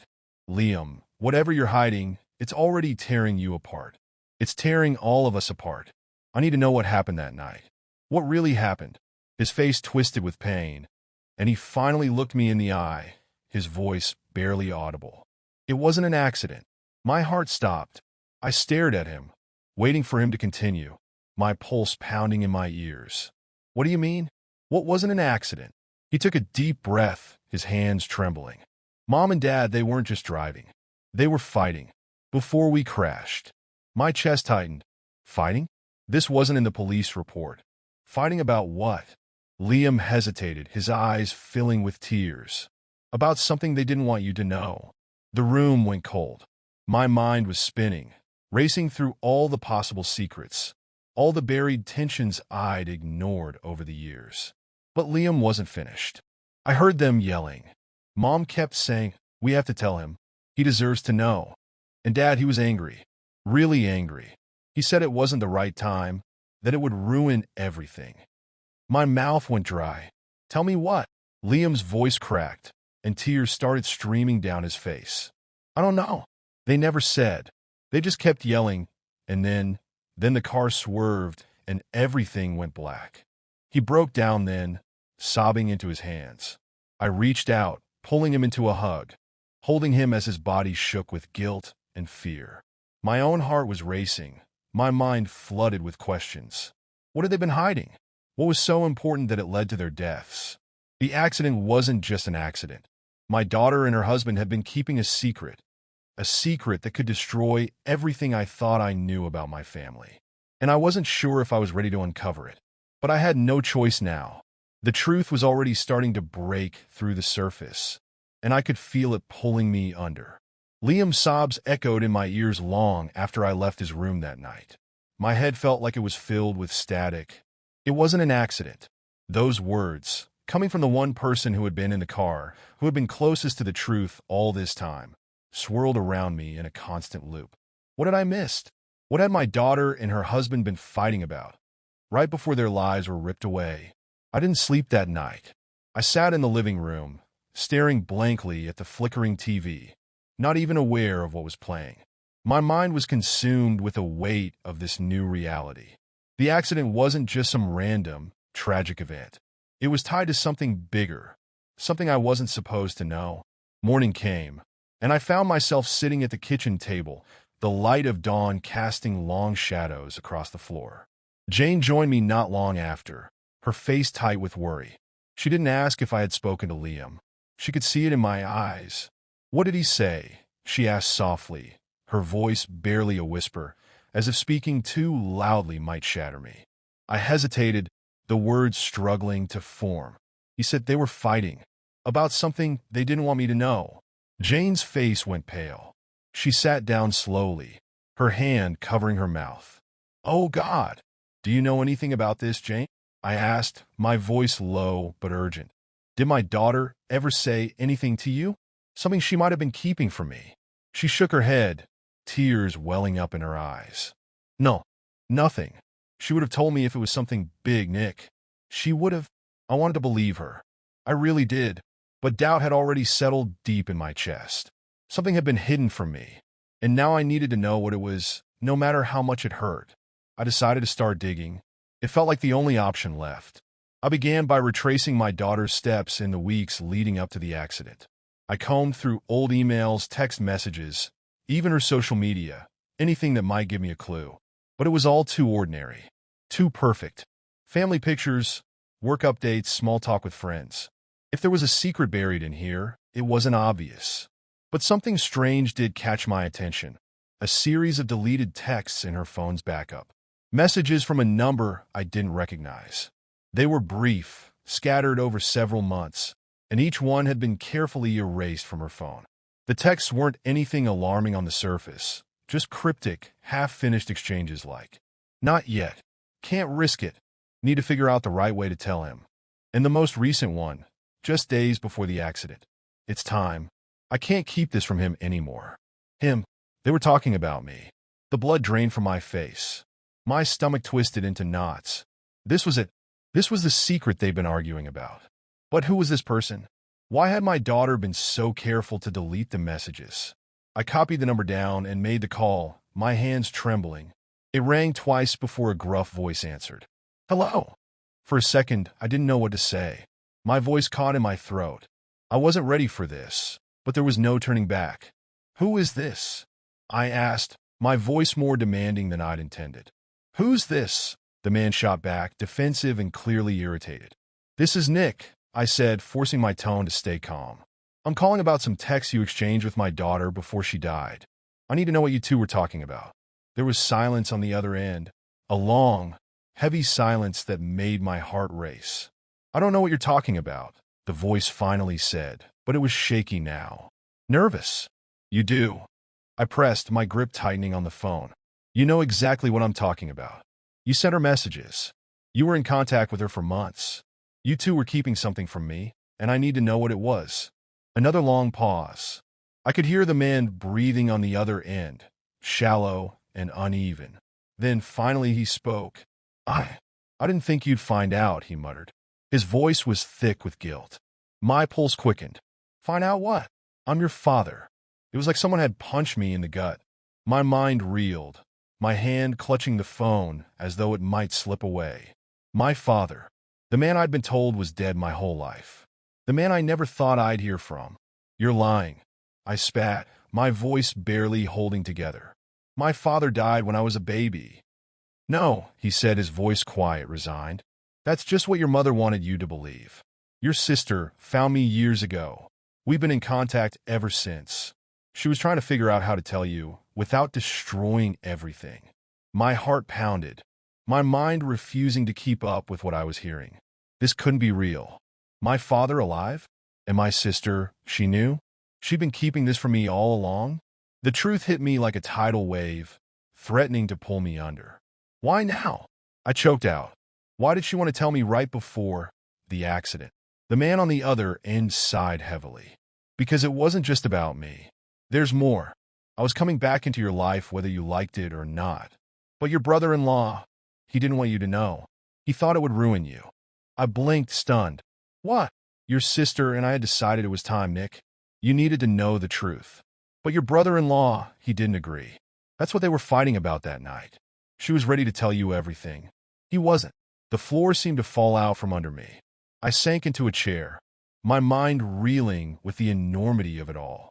The accident wasn't just about the fight. It was about me, about my past, my family. My voice trembled as I asked the next question, the one that had been burning in my mind since this nightmare began. Did Liam know? There was a long silence, followed by a deep sigh. No, at least not everything, but he knew enough. He knew they were keeping something from you. He must have heard the fight, but I swear, Nick, I swear I never meant for any of this to happen. I hung up without saying another word. My hands were shaking uncontrollably, my mind barely able to process the truth. The man who had been hidden from me for my entire life was suddenly real, and my sister had been on the verge of telling me everything. But that secret, that fight, had cost her and her husband their lives. And now Liam was living with the weight of it, thinking it was somehow his fault. He'd been carrying this burden for 5 years, trapped in the silence of a truth he didn't even fully understand. I had no idea how I was going to tell him what I had just learned. But one thing was certain. This secret had shattered my family once, and I wasn't sure if any of us would survive it coming to light again. I sat in the car outside my house for what felt like hours, gripping the steering wheel, trying to steady my breath. My father, alive. All these years, I'd lived with the story that he was gone, dead before I could ever know him. And yet here I was on the other side of a phone call that ripped that lie apart. My sister knew. My brother-in-law knew. They were all keeping it from me, and it cost them their lives. I couldn't go back inside just yet. Liam was there. Liam, who had overheard their final fight, who had been carrying this enormous weight, thinking it was his fault. What would this truth do to him? I didn't even know what it was doing to me yet. I tried to calm my racing thoughts, but everything felt scrambled, out of order, as if someone had pulled apart the timeline of my life and stitched it back together wrong. The pieces didn't fit anymore. I thought about what Liam must have felt, sitting in the back seat, listening to his parents tear into each other about a secret that wasn't even his to bear. A secret about me. The truth had torn his parents apart, and now it was tearing him apart too. Finally, after what felt like an eternity, I got out of the car and walked inside. The house was still. Jane had gone to bed, and the only light was the soft glow from the lamp in the living room. I wasn't ready to face her, not with everything spinning inside me. But I had to talk to Liam. I couldn't keep this from him any longer. I made my way upstairs, pausing outside his door. My heart pounded in my chest, my hand hovering over the doorknob. I didn't know how to do this. How do you tell a kid that the truth he's been tortured by for years was never really his burden to carry? How do you explain that the fight that shattered his family wasn't his fault, but yours? I knocked gently. Liam? I called softly, trying to keep my voice steady. Can I come in? There was a pause, then a quiet, yeah. I pushed the door open. Liam was sitting on the edge of his bed, looking down at his hands. He didn't look up when I entered, just kept staring at his fingers, like they held the answers to everything he couldn't say. I sat down in the chair across from him, trying to find the right words. But there were no right words for this, only the truth, and even that felt like a betrayal. Liam, I began, my voice barely a whisper. I talked to someone today, someone I didn't even know existed until a few hours ago. Liam finally looked up, his eyes wide and uncertain.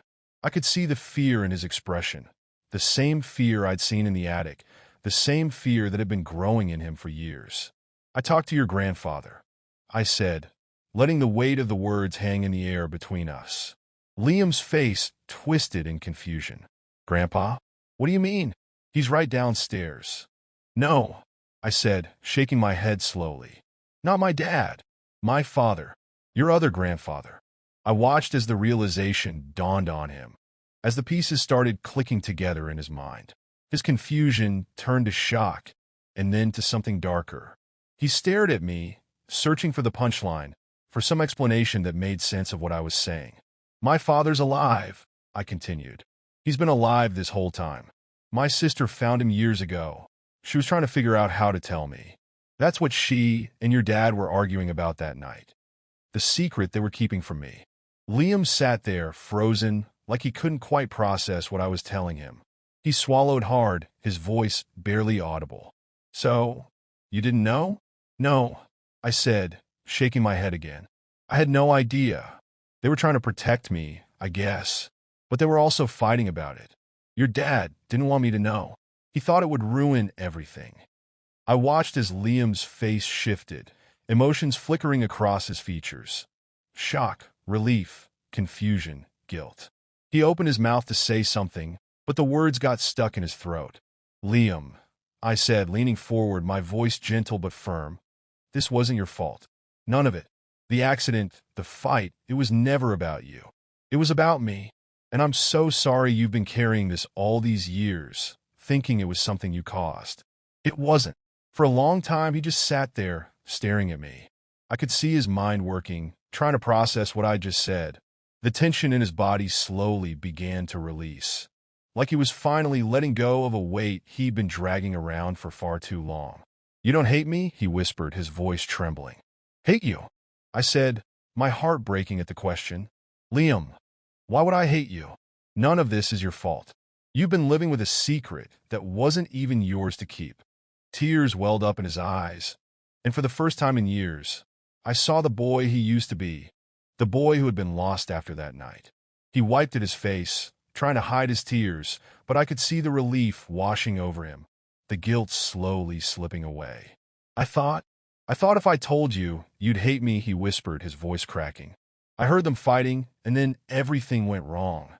I thought maybe if I'd done something, said something, they'd still be here." I stood up and crossed the room, sitting beside him on the bed. I pulled him into a hug, holding him tight. "You did nothing wrong, Liam. Nothing. You were just a kid. It was never on you to fix what was happening between them." He cried then, really cried, years of guilt and fear pouring out of him, soaking into my shirt. I held him, whispering that it was okay, that I was here, that he wasn't alone anymore. And as the minutes passed, I felt the tension leave his body, replaced with a fragile calm. Eventually, he pulled back, wiping at his eyes. "What now?" I sighed, feeling the weight of what came next settle heavily on my chest. "Now we deal with the truth. We don't hide from it anymore." Liam nodded, his eyes still red, but calmer now. "What are you going to do?" I didn't have an answer for him. "Not yet. How do you make peace with a lie that's been woven into your life for decades? How do you confront a man you never knew existed, a man who was supposed to be dead, and ask him why he stayed away, why he let your family carry the weight of his absence for so long?" "I don't know," I admitted, "but I need to meet him. I need to find out why this all happened. And I need you with me, Liam. We'll face it together." Liam nodded again, this time with more resolve. He wasn't a child anymore. He was a young man who had been forced to grow up too fast, and now we were both staring down the truth together. We had no idea what that truth would mean for our family, whether it would bring closure or tear open wounds that could never fully heal. But at least we wouldn't face it alone. For the first time in years, it felt like we were moving forward, even if the ground beneath us was still shaky. There were answers waiting for us, and now that we'd started unraveling the lies, there was no turning back. I stood up, gave Liam's shoulder a reassuring squeeze, and quietly left the room. Tomorrow I would make the call. The truth wasn't done with us yet. The next morning felt different. The air was still heavy, but there was a shift, like the fog had finally started to lift, even if it revealed a landscape full of wreckage. I spent most of the night lying awake, staring at the ceiling, turning over the same questions in my mind. My father, my sister, the accident. What would I say to him? How do you confront a man who's been a ghost in your life for decades? By the time the sun rose, I knew there was no delaying it. I had to meet him. Liam was sitting at the kitchen table, nursing a cup of coffee, something new for him. There was a quiet resolve in his face that I hadn't seen before. We had spoken truths the night before, but I knew more was still unspoken. What would this next step do to us? To our already fragile family? Are you ready for this? I asked, sitting down across from him. Liam looked at me, his eyes clearer than they'd been in years. I don't know, he admitted, but I think we need to do it. I need to do it. I nodded, understanding exactly what he meant. The weight of the unknown had been hanging over both of us for too long. Now it was time to face it, whatever it was. I took out my phone and dialed the number again. My hand shook, but I forced myself to keep steady. It rang twice, just like before, and then that same gruff voice answered. Hello. My throat tightened, but I pushed through. It's Nick. We need to meet. There was a pause on the other end. I imagined him sitting there, probably as nervous as I was. Okay, he finally said. When? Today, I said, my voice firmer than I felt. I'll come to you. He gave me the address. It wasn't far, just a town over, a place I'd driven past 100 times without ever knowing he was there. I hung up without saying anything else and looked over at Liam. You ready? I asked. He gave me a small nod, but I could see the nerves creeping back into his face. I stood up, grabbed my keys, and we headed to the car. Neither of us spoke much during the drive. I think we both knew there was nothing left to say until we faced him. When we arrived, I stared at the small, unassuming house. It wasn't much, just a modest one-story place with an overgrown lawn. It was hard to believe that the man who had been such a phantom in my life was living here so close all this time. My palms were sweating as I gripped the steering wheel, my mind racing with all the possibilities of what this meeting would be. Anger, fear, questions I didn't even know how to ask. It all mixed together in a storm I couldn't control. Liam shifted beside me, his own nerves apparent. You sure about this? He asked, his voice quieter than usual. I wasn't sure about anything, but I couldn't turn back now. Yeah, I said. We need this. We need the truth. We got out of the car and walked up to the door. I hesitated for a second, then knocked. The sound echoed through the quiet neighborhood. For a moment, there was nothing. Then I heard footsteps, slow, deliberate. The door opened, and there he was, my father. He was older, of course, older than I could have imagined. His face was lined with years of wear and guilt. His eyes, a reflection of mine, held something that looked like regret. For a long moment, none of us spoke. We just stood there, sizing each other up, trying to make sense of the years of silence. Nick, he said finally, his voice rougher than it had been on the phone. You came. I did. I said, the words catching in my throat. We need answers. He glanced at Liam, his expression softening just slightly. You must be Liam. I've heard a lot about you. Liam didn't respond. He just gave a stiff nod, clearly unsure how to process meeting a man he didn't know existed until last night. I wasn't much better. I felt like a stranger in my own life, standing here on this doorstep, staring at the man who had abandoned us. Can we come in? I asked, my voice stronger than I felt. He stepped aside, letting us into the small house. It smelled like old wood and dust, like a life that hadn't moved forward in a long time. We sat down in the living room, an awkward silence hanging over us like a thick fog. I could feel the weight of decades pressing down on me. This man, this stranger, was my father, and everything I'd known about my life had been turned upside down. Why? The word slipped out before I could stop it. Why didn't you ever come back? He sighed deeply, running a hand through his thinning hair. It's not that simple, Nick. Your mother, she didn't want me around. And when your sister found me, it got complicated. I didn't know how to come back without destroying everything. Destroying everything? My voice cracked, the anger rising to the surface. You let us think you were dead. You let me grow up without a father. That's not complicated. That's cowardice. He flinched at that, his face tightening with pain. You think I don't know that? You think I haven't lived with that every day? Liam shifted uncomfortably beside me, but I couldn't stop. Why did my sister hide this from me? Why did she keep your secret? My father's eyes dropped to the floor. She didn't want to. She thought you deserved to know the truth. But your brother-in-law, he didn't agree. He thought it would ruin you, make you hate your mother, and well, maybe even hate me. My heart pounded in my chest. So that's why they fought. He nodded, his voice soft. Yes, your sister was ready to tell you, but her husband thought it would tear the family apart. That's what they were arguing about in the car that night. Your brother-in-law wanted to keep it buried. Your sister, she couldn't carry the lie anymore. I stared at him, the weight of the truth sinking in. It was almost too much to bear. My family had been torn apart over a secret that had never been mine to keep. A secret that had caused the fight, caused the accident, and left Liam and me alone to pick up the pieces. Liam spoke up then, his voice small but steady. It's not his fault, right? My dad, he didn't crash the car on purpose. No, my father said quickly, his voice filled with regret. It was an accident. Un terrible, tragique accident. They were arguing, they were upset, and your dad lost control. But it wasn't on purpose, Liam. You need to know that.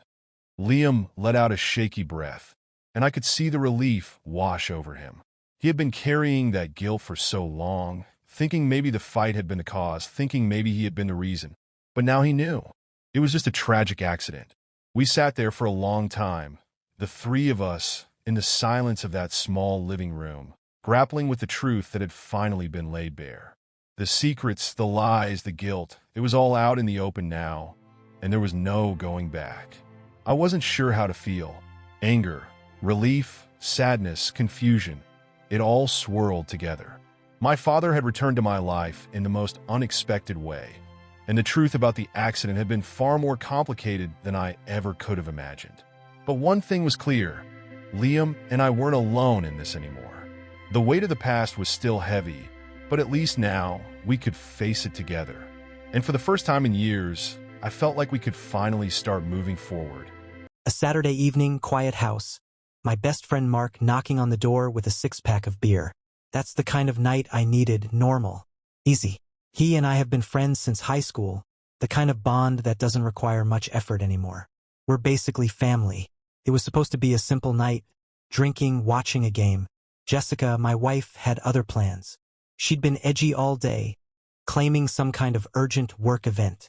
She barely even looked at me when she left, throwing on a tight dress I'd never seen before.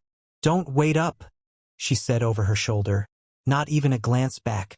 Normally, this would have sparked a dozen questions. But for some reason, I swallowed the lump in my throat and let her walk out the door. Mark noticed. "She seems tense. You guys good?" His voice was casual, but I felt the underlying concern. He'd been around long enough to know our ups and downs. "Yeah, we're fine," I said, though I didn't even believe it myself. The truth?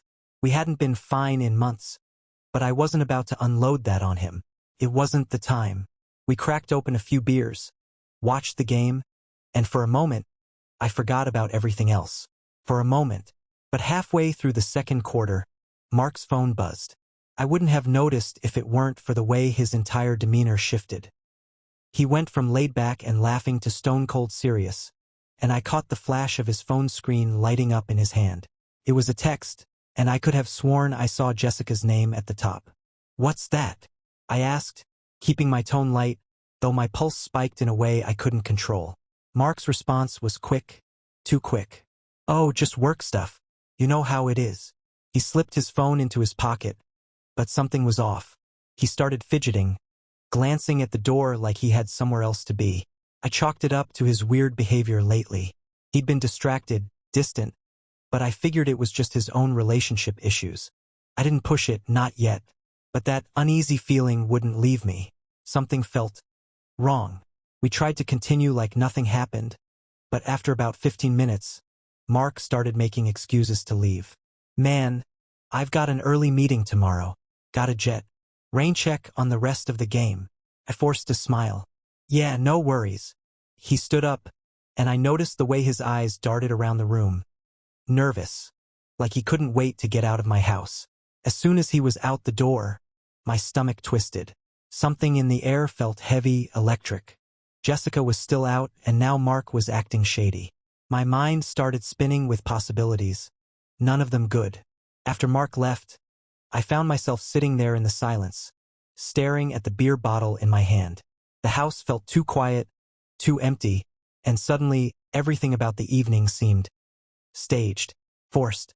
Jessica's rushed exit, Mark's abrupt departure, the way he wouldn't meet my eyes. I could almost hear my own heartbeat in my ears. What if, no, it couldn't be. Could it? I went to bed early, trying to shake the thoughts out of my head. But I couldn't sleep. I kept replaying the night in my mind. Every detail, every awkward pause, every look Mark gave me. Was I being paranoid? Jessica had always been flirty, but I'd never doubted her loyalty. Or at least I hadn't until now. Then came the noise. At around 2 a.m., the front door creaked open. Jessica tiptoed in, heels clacking softly against the hardwood floor. She was trying to be quiet, but there was something deliberate about it, like she didn't want me to notice. I lay there, eyes wide open, listening as she slipped off her shoes, and then I heard something else. A muffled voice. A man's voice. It was faint, barely a whisper, but unmistakable. I bolted upright in bed, heart pounding. Who the hell was that?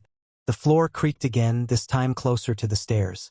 My instincts told me to stay put, pretend I was asleep. But that wasn't going to happen. My mind raced. Had she brought someone back to our house? Was I really about to walk downstairs and catch her in the middle of something I wasn't ready to see? I swung my legs over the side of the bed and stood up, my mind made up in that split second. I had to know. I had to see for myself. I crept to the door, opening it just enough to peer down the hallway. I could see the light from the living room spilling across the floor, and shadows shifting just out of view. The murmur of voices was getting clearer now. I took a breath, heart in my throat, and moved silently toward the top of the stairs. And that's when I saw them. I froze at the top of the stairs, gripping the banister so tightly I thought it might crack under my fingers. There she was, standing in the living room, her back to me, with Mark, my best friend, the guy who'd just been sitting next to me a few hours earlier. They were both whispering, close, way too close. I couldn't hear what they were saying, but I didn't need to. The way she leaned into him, the way he brushed a hand down her arm, it told me everything I didn't want to believe. They weren't just talking. They were comfortable, like this was routine. I wanted to charge down those stairs, confront them, rip this secret wide open. But something in me stopped. It wasn't fear exactly, more like disbelief. I felt like I was watching someone else's life fall apart. How could this be happening in my house, under my nose? How could Mark, my best friend, the guy who had been there for every major moment of my life, betray me like this? And Jessica, the woman I thought I knew, my wife. I leaned against the wall, trying to get a grip. I needed to hear them, to catch every word before I decided my next move. So I crept closer, pressing myself against the wall by the staircase, just out of view. My pulse thundered in my ears as I strained to catch their conversation. "I can't keep doing this," Jessica whispered, her voice shaky but not from guilt, from frustration, like she was annoyed.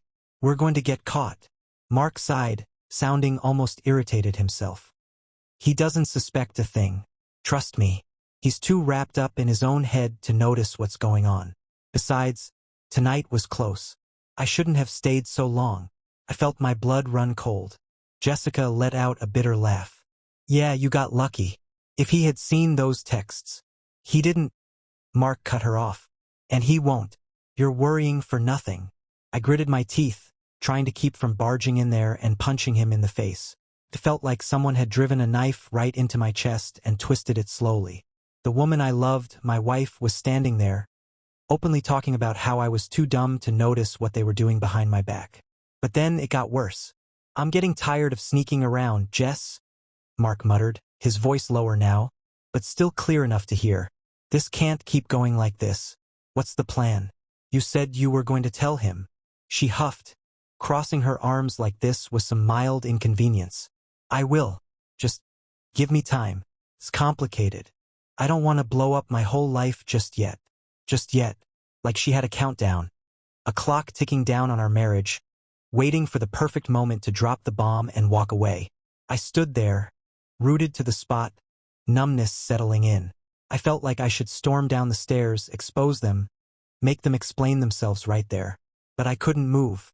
My brain was still catching up with the reality of what I was witnessing. Everything was unraveling so fast, and I was just standing there, helpless. Mark stepped closer to her, close enough that I could barely see daylight between them. "You said you were going to leave him," he pressed, his voice taking on a more urgent tone. "I'm not waiting around forever." She turned, and for the first time that night, I could see her face. She wasn't crying. She wasn't upset. There was no regret in her expression at all. In fact, she looked calm. Annoyed maybe, but calm.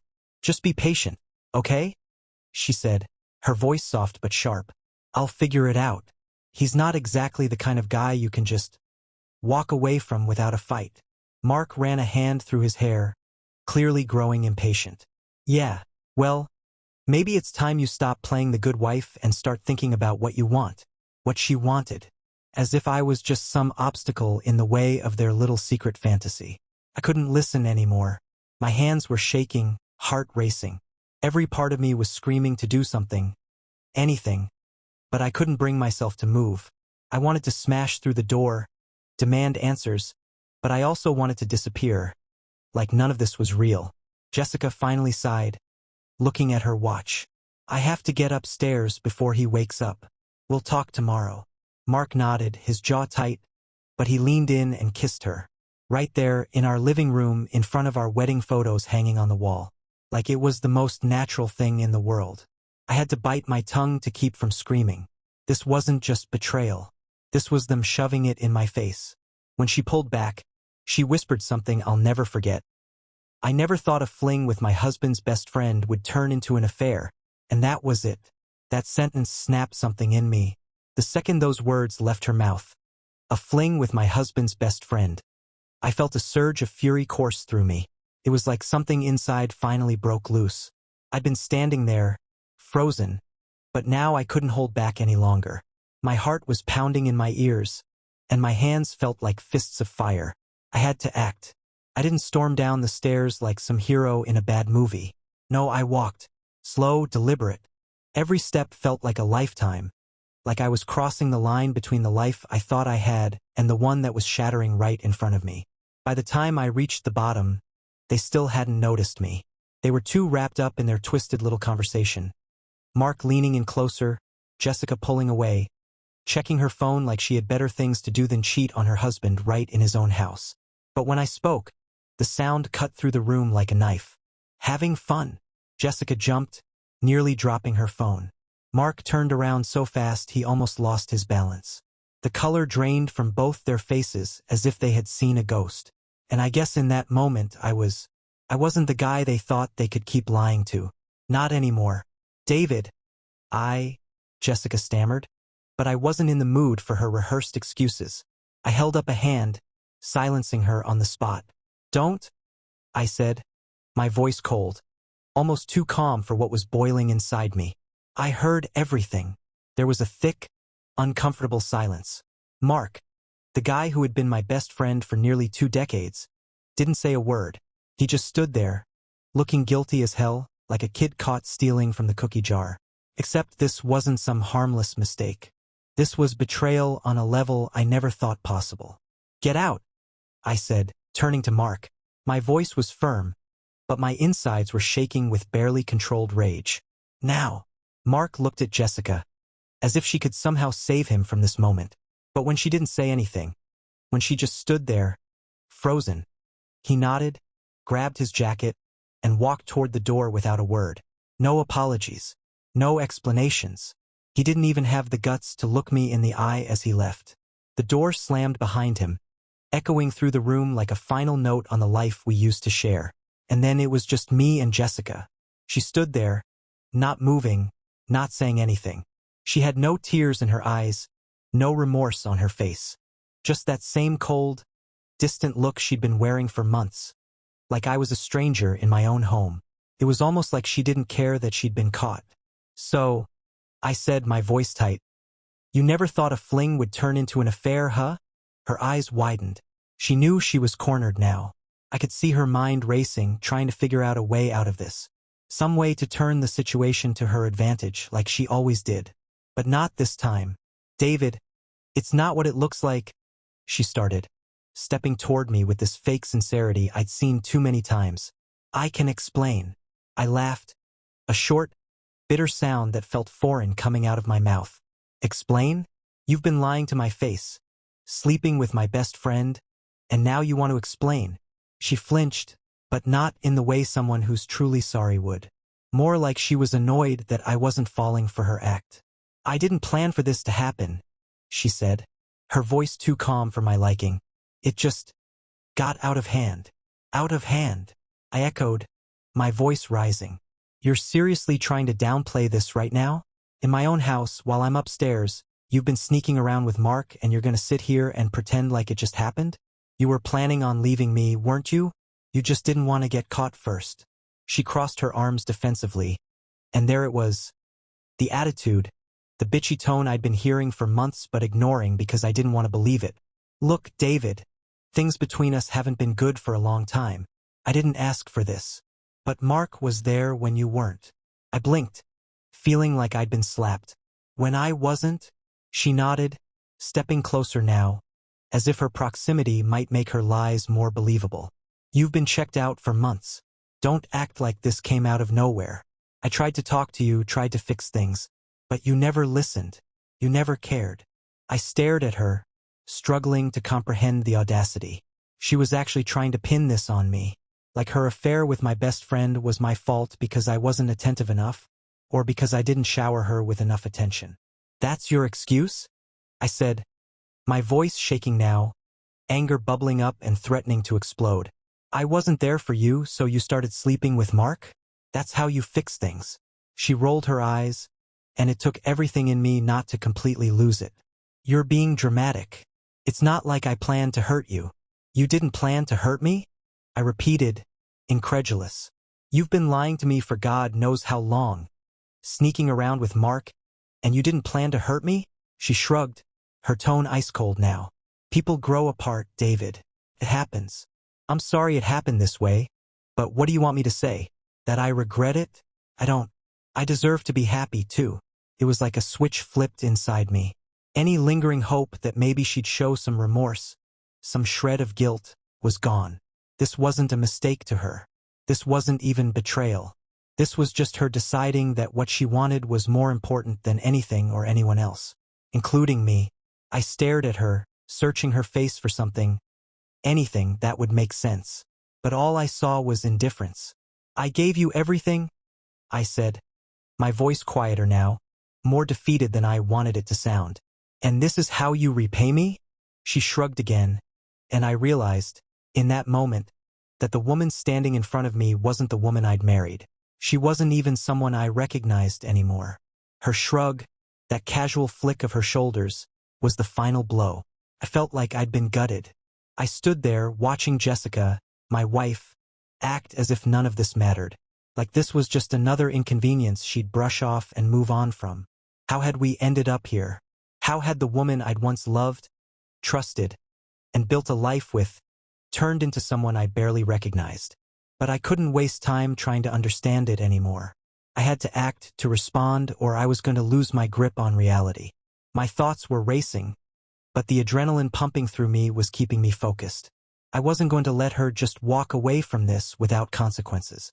I wasn't going to be the fool who got cheated on and then quietly left behind. You think you're going to walk away from this? I said, my voice trembling with both anger and disbelief. Like none of it even matters, don't you? She didn't answer, just stood there, arms crossed, the same detached look on her face. That look enraged me more than anything she could have said. Fine, I said, pacing back and forth in front of her. Let's talk about what's going to happen now. Jessica's eyes flicked toward the door as if she was already thinking of her escape route. David, don't make this harder than it has to be. You knew things were falling apart between us. You're acting like you didn't see this coming. I stopped pacing and turned to her, feeling a wave of anger surge through me. No, I didn't see this coming. I didn't think my wife would betray me like this. I didn't think my best friend would either. And you're standing here, telling me to calm down? What kind of person does that? She didn't flinch. She just sighed, that same bored expression still plastered across her face. I didn't ask for this to get messy, David. But now that it's out in the open, we need to deal with it like adults. Adults? I almost laughed. You call sneaking around with Mark, lying to my face, dealing with it like an adult? You've got to be kidding me. I don't owe you an explanation, she snapped, finally showing a crack in that icy exterior. I told you we've been broken for a long time. This thing with Mark, it wasn't about hurting you. It was about me finding something I wasn't getting from you anymore. I stared at her, struggling to make sense of her warped logic. She wasn't just justifying the affair. She was rewriting our entire history, acting like I was the reason she'd crossed that line, like I'd driven her into Mark's arms. So what? I said, my voice quieter but laced with venom. You're the victim here? I didn't give you enough attention, so that makes it okay for you to screw around with my best friend? Is that what you're telling me? She rolled her eyes again. David, stop acting like a martyr. We weren't happy. You just didn't want to admit it. You were always wrapped up in your own world, too focused on work or whatever the hell you were doing. I tried to tell you. I tried to make it work, but you checked out long before I did. I couldn't believe what I was hearing. She was turning this entire situation into a critique of me, like I was the one who had caused the breakdown, like I was the one who'd failed her. I could feel the rage boiling over, the frustration, the betrayal. But beneath all that, there was something else, a kind of clarity. I wasn't going to let her control the narrative anymore. So that's it, I said, stepping closer to her, my voice low and steady. You're done with me. You're just going to walk away, like none of this matters. She hesitated, a flicker of something, maybe uncertainty, crossing her face. I don't know, David. I didn't plan for it to get this far. I didn't plan for any of this. I shook my head, laughing bitterly. You didn't plan for it? Jessica, you've been planning every step of this. You knew what you were doing the minute you started seeing Mark behind my back. Don't stand there and pretend like this just happened. You made choices, and now you're going to have to live with them.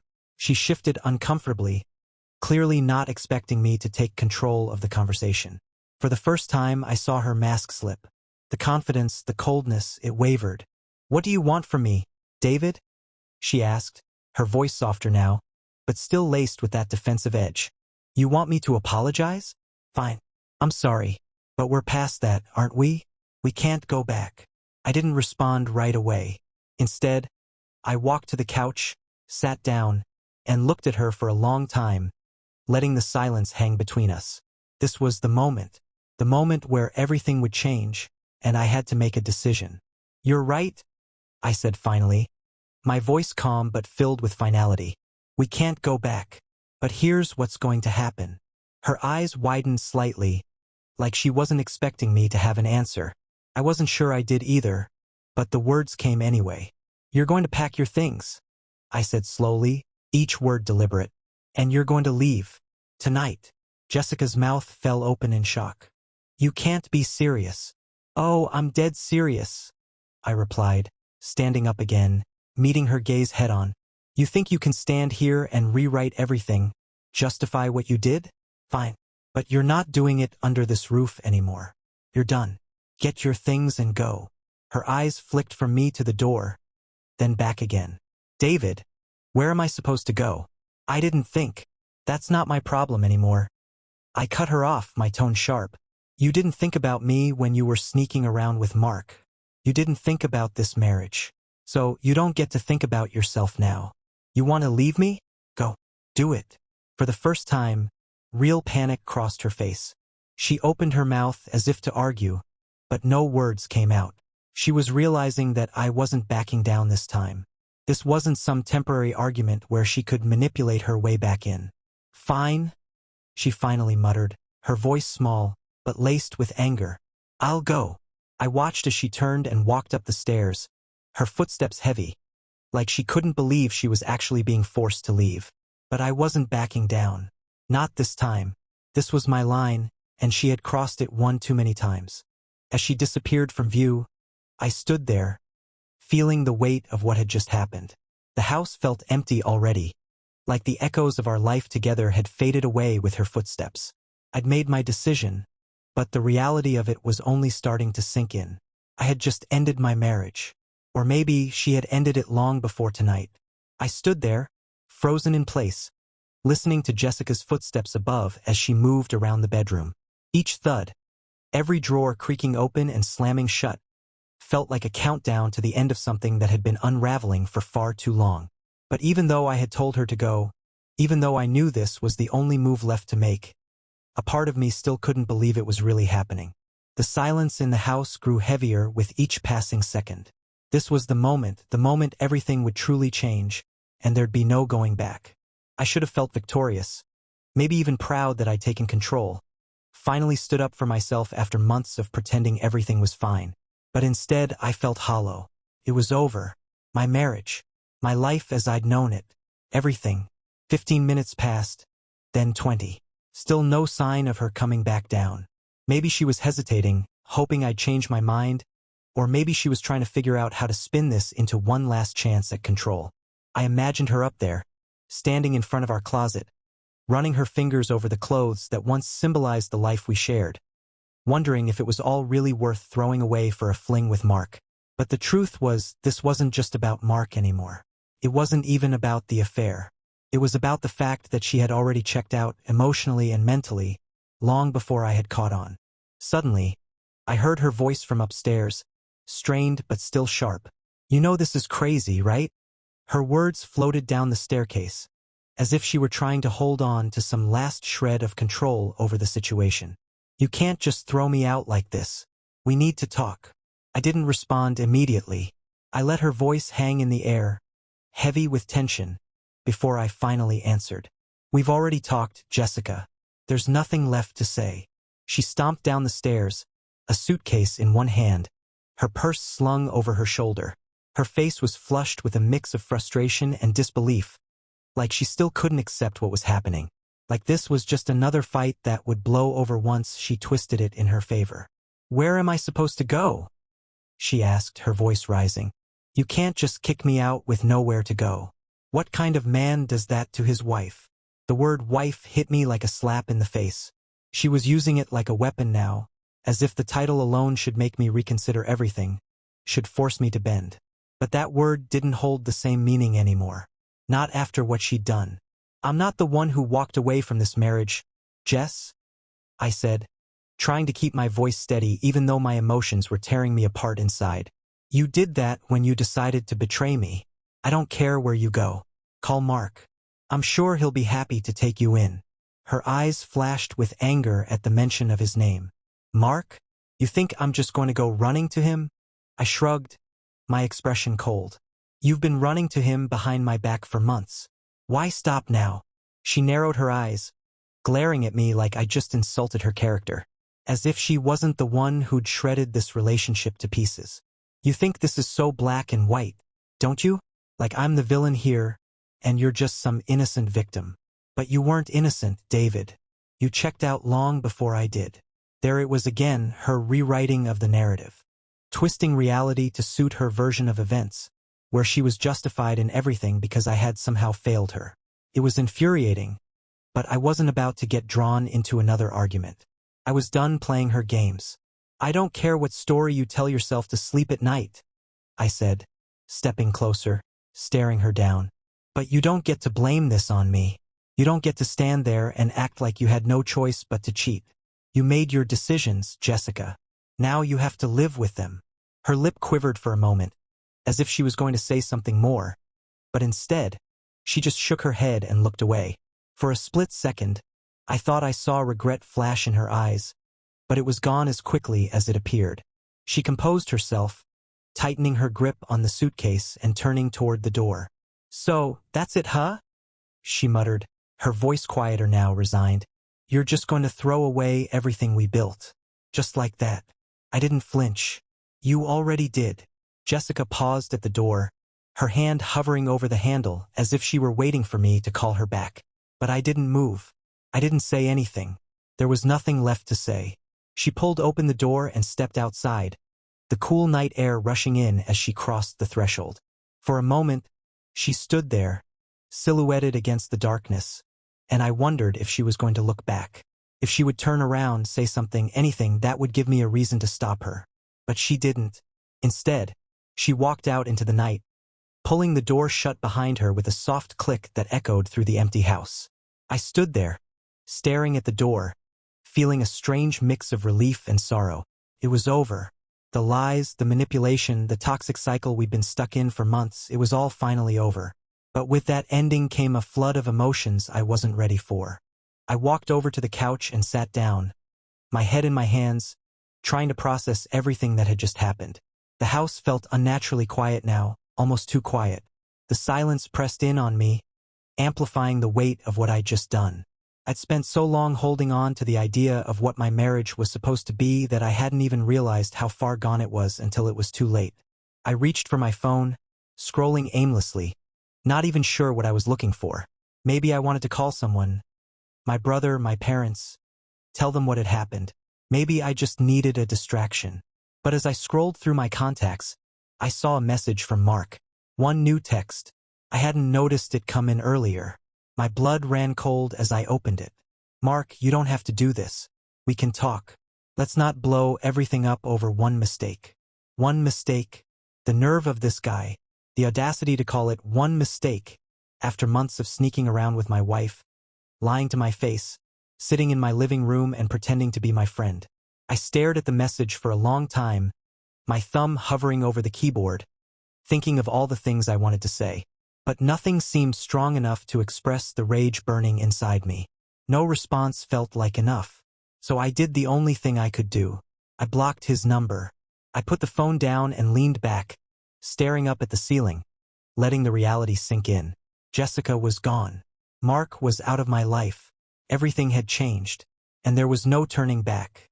The house was eerily still, the kind of quiet that sinks into your bones and makes everything feel surreal, like the world had tilted off its axis.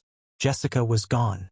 For the first time in years, I was alone in the house we had built together, the life we had pieced together now lying in ruins around me. I sat there, the minutes ticking by as my mind tried to make sense of everything. The weight of it all was pressing down on me, but beneath that heaviness, there was an unexpected sensation creeping in. Relief. It wasn't a sense of victory. It wasn't triumph. It was more like I had finally removed a splinter that had been festering for too long. The ache was still there, but the poison was starting to drain. Still, relief was only part of it. There was an emptiness too, a hollow space where my marriage used to be. The house that had once been filled with laughter, with the echoes of our shared life, was now a mausoleum of broken promises and dead dreams. I looked around at the pictures on the walls, the photos of us on vacations, our wedding day, smiles captured in moments that now felt like lies. I should have felt anger. I should have been pacing the floor, smashing the picture frames, doing something to unleash the rage that had been boiling inside me just hours earlier. But instead, I felt drained, numb, like everything had been sucked out of me in those few short minutes when Jessica walked out of the door. I stood up, unable to sit still any longer.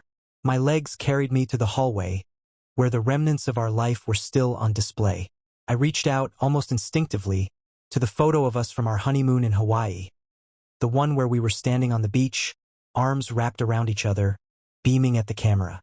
I pulled the frame off the wall and stared at it, tracing the edges of her face with my thumb. The woman in that picture wasn't the same one who had just walked out of my life. Or maybe she was, and I had just been too blind to see it. I could hear Jessica's words echoing in my head. You checked out long before I did. I wanted to dismiss it as another one of her manipulations, another way to justify what she had done. But part of me couldn't help wondering if there was some truth in it. Had I missed the signs? Had I been so wrapped up in work, in life, that I hadn't noticed her slipping away? I set the photo down and walked to the kitchen, grabbing a glass from the cabinet. The cool water felt refreshing as it slid down my throat, but it didn't wash away the thoughts swirling in my mind. I couldn't stop thinking about what she had said earlier, that things hadn't been good for a long time.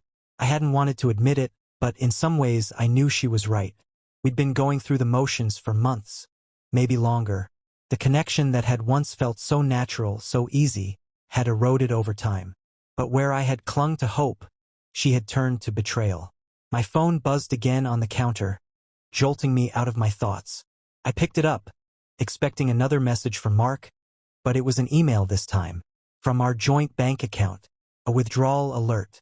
I tapped the notification, my heart sinking as the details came up on the screen.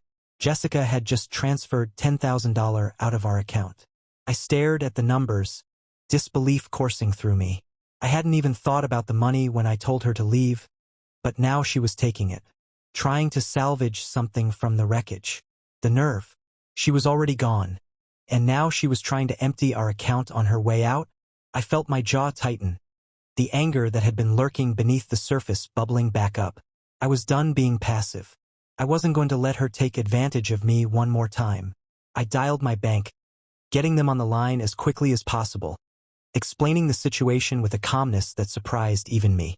They flagged the transaction and froze the account temporarily until everything could be sorted out. I hung up the phone and leaned against the counter, breathing a little easier now that I had done something, taken control of at least one part of this disaster. Jessica might think she could just walk out of here and take whatever she wanted, but I wasn't going to let her.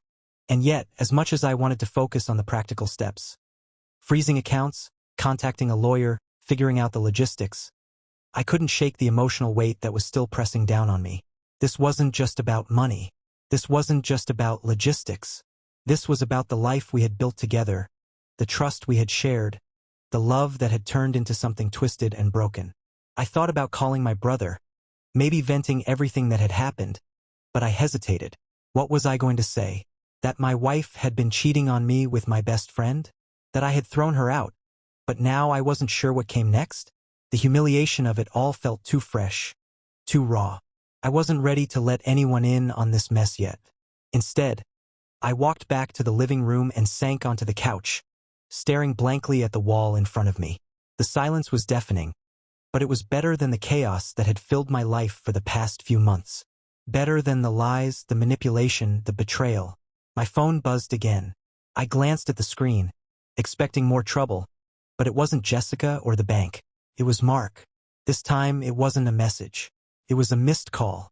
I stared at the screen, my thumb hovering over the notification. He had the audacity to call me now? After everything? After standing in my living room, lying to my face, betraying me? What could he possibly have to say? The phone buzzed again. Another call from Mark. This time, I let it ring out, watching the screen go dark. Then, almost immediately, the screen lit up again. He wasn't going to stop. My heart pounded in my chest as I watched the phone vibrate in my hand. Part of me wanted to throw it across the room, smash it into 1,000 pieces. But another part of me, a darker, angrier part, wanted to hear what he had to say, wanted to confront him, wanted to make him pay for what he'd done. I didn't answer. Not yet.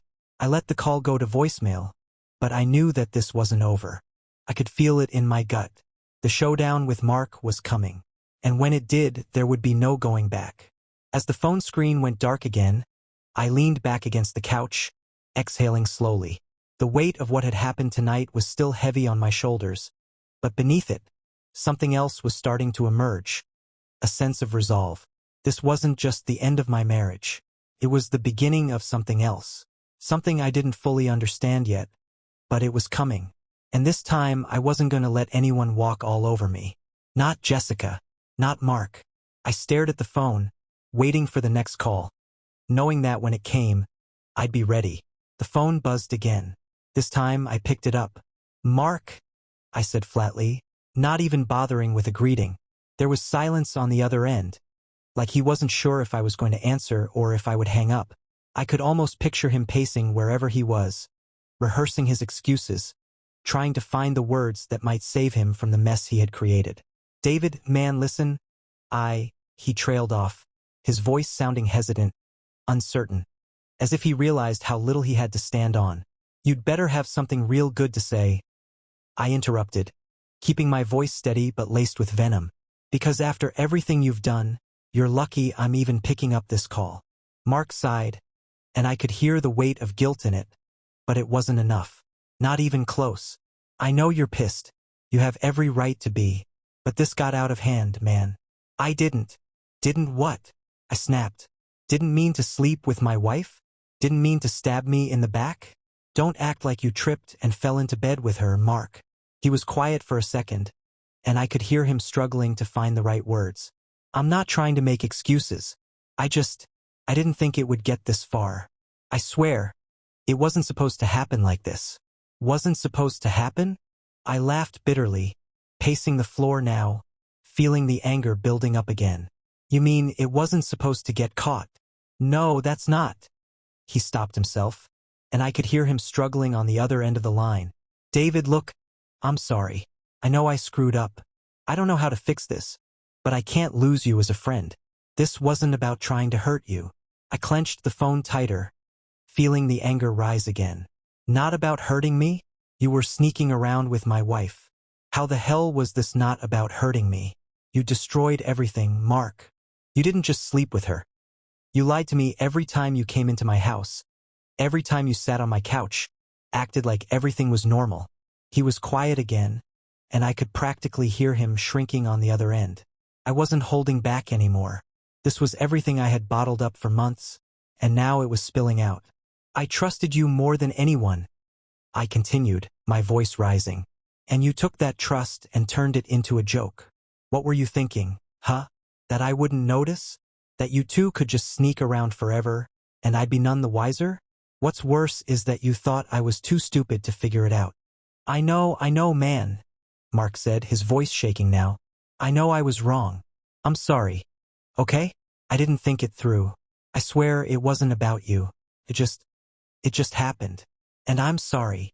There was that phrase again, it just happened. As if he was some passive observer in his own betrayal.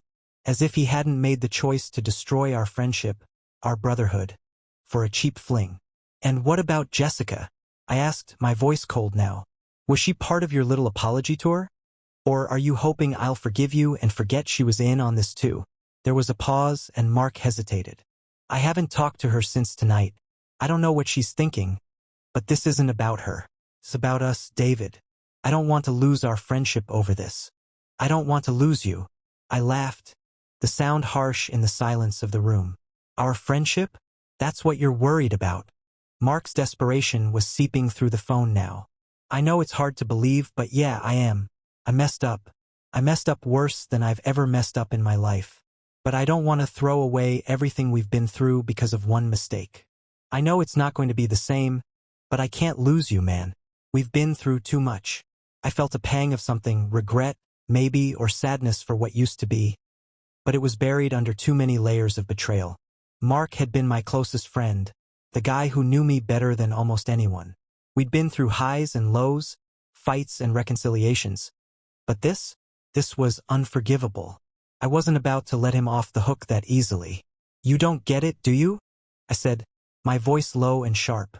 You didn't just mess up. You destroyed everything. You don't get to walk back into my life like nothing happened. You don't get to play the I made a mistake card and expect things to go back to the way they were. You shattered it, Mark. You can't fix this. I know, he said, almost pleading now. But please don't write me off. Don't end things like this. I'll do anything to make it right.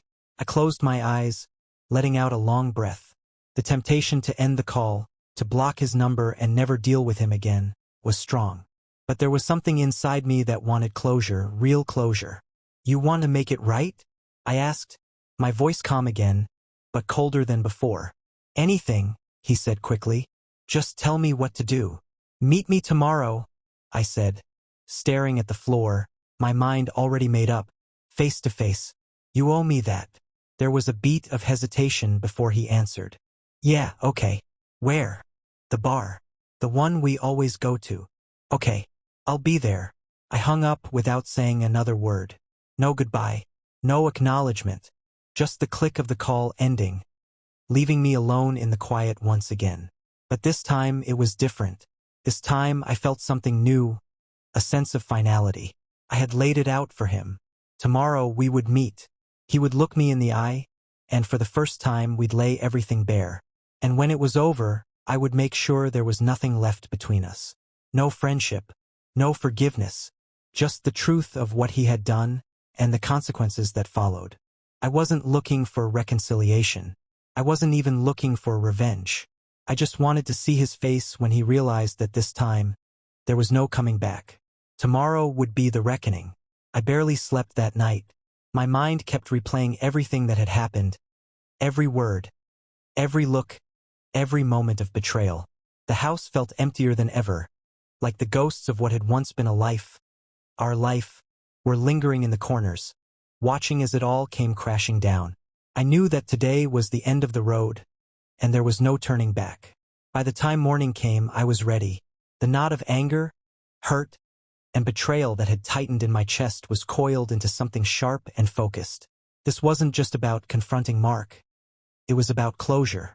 I needed to close this chapter, seal it shut, and move on from the mess he and Jessica had made of my life. I got dressed slowly, methodically, like I was gearing up for a battle. It was almost mechanical. There was no emotion left, just the need to finish this. I grabbed my jacket, keys, and phone, and headed out the door. The drive to the bar was short, but it felt like forever. I kept thinking about what I would say, what he might try to say, how this final confrontation would play out. Would he beg? Would he try to downplay it all again? Or would he finally face the consequences of what he had done?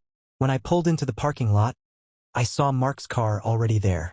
He was early. I parked next to him and took a deep breath before getting out, feeling the crisp morning air hit me. It was a perfect day. Clear skies, sunny, a light breeze. The kind of day that made you want to feel hopeful about something. But not today. I pushed open the door to the bar, and there he was, sitting at our usual table, hunched over with a cup of coffee in front of him. He looked up when I walked in, and for the first time I saw the fear in his eyes. He looked like he hadn't slept either. Dark circles under his eyes, his clothes wrinkled like he'd thrown them on in a hurry. He was a mess. Good. I didn't bother with a greeting. I just sat down across from him, the tension between us thick enough to choke on. "David," he started. But I raised a hand to stop him. "No, you're not here to talk your way out of this. You're here to face the truth," I said coldly, locking eyes with him. "So go ahead. Say whatever you need to say, but don't expect it to change anything." Mark looked down, his fingers drumming nervously on the table. "I know I can't fix this," he said, his voice low, almost defeated. "But I have to try. You've been my best friend for years, man. This wasn't supposed to happen. It's not who I am." I leaned back, crossing my arms, letting him speak, but I wasn't buying it. "Not for a second." "Not who you are?" I said, my voice edged with disbelief. "Who are you, then? Because the guy I knew wouldn't have done this. The guy I trusted wouldn't have betrayed me like this. So tell me, Mark, who the hell are you?" He winced at my words, his hands gripping the edge of the table as if he were holding on for dear life. "I don't know," he muttered, his voice breaking. "I made a mistake, a huge mistake. It wasn't about trying to hurt you. I swear." "Stop saying that," I snapped, slamming my hand on the table. "You did hurt me. You destroyed everything. You wrecked my marriage, my trust, my life. And for what? Because you were bored? Because you couldn't control yourself?" Mark looked up, his eyes pleading, but I wasn't letting him off the hook. I thought she was going to leave you anyway," he said, barely audible. "She told me things weren't good between you two. I didn't want to believe it, but she made it seem like it was already over." "So that made it okay?" I asked, my voice sharp. "You thought it was already over, so you decided to help yourself to my wife? That's what you're telling me?" "No," he said quickly, shaking his head. "It wasn't like that. I don't know, man. I got caught up in something I didn't know how to stop. I know it sounds like an excuse, but I didn't want to lose you over this. I don't know how to fix it, but I had to try." I stared at him for a long moment, letting his words hang in the air. He didn't know how to fix it. He didn't want to lose me. But what he didn't understand was that this wasn't something you could fix with words. This wasn't a mistake you could take back. "Mark," I said slowly, "you've already lost me." The words hit him like a punch, and I could see the color drain from his face. He looked like he was about to say something, but I cut him off again. "You don't get to be part of my life anymore," I said firmly. "You and Jessica? You made your choice. You can have each other. But you don't get to sit here and pretend like we can go back to the way things were. You broke something that can't be repaired." He slumped back in his chair, defeated. "I don't know what to say." "You don't need to say anything," I said, my voice calm now. "We're done." He stared down at the table, his hands trembling slightly, like he was trying to hold himself together. The silence between us stretched on, thick with finality. He knew, as I did, that there was no coming back from this. I stood up, pulling a few bills out of my pocket and tossing them on the table. "That's for the coffee," I said, my voice flat. "I don't need anything from you anymore." As I turned to leave, Mark's voice stopped me one last time. "David," he called out, his voice desperate. I really am sorry. I paused, looking back over my shoulder. I know you are, I said, my tone soft but resolute. But it doesn't matter anymore. I walked out of the bar, the door swinging shut behind me with a soft thud. The bright sunlight hit me as I stepped outside, and for the first time in what felt like forever, I could breathe. It was over, truly over. Mark was out of my life. Jessica, too. The weight of everything they had done, the lies, the betrayal, it was behind me now. I had closed the door on both of them, and I wasn't looking back. The road ahead wasn't going to be easy. There was a lot to figure out. Divorce papers, splitting up assets, the fallout with friends and family. But I would face it all with a new kind of clarity. I wasn't that naive guy anymore, the one who trusted blindly, who believed that love and friendship were unbreakable. I had learned the hard way that nothing is unbreakable. But I had also learned something else. I wasn't broken.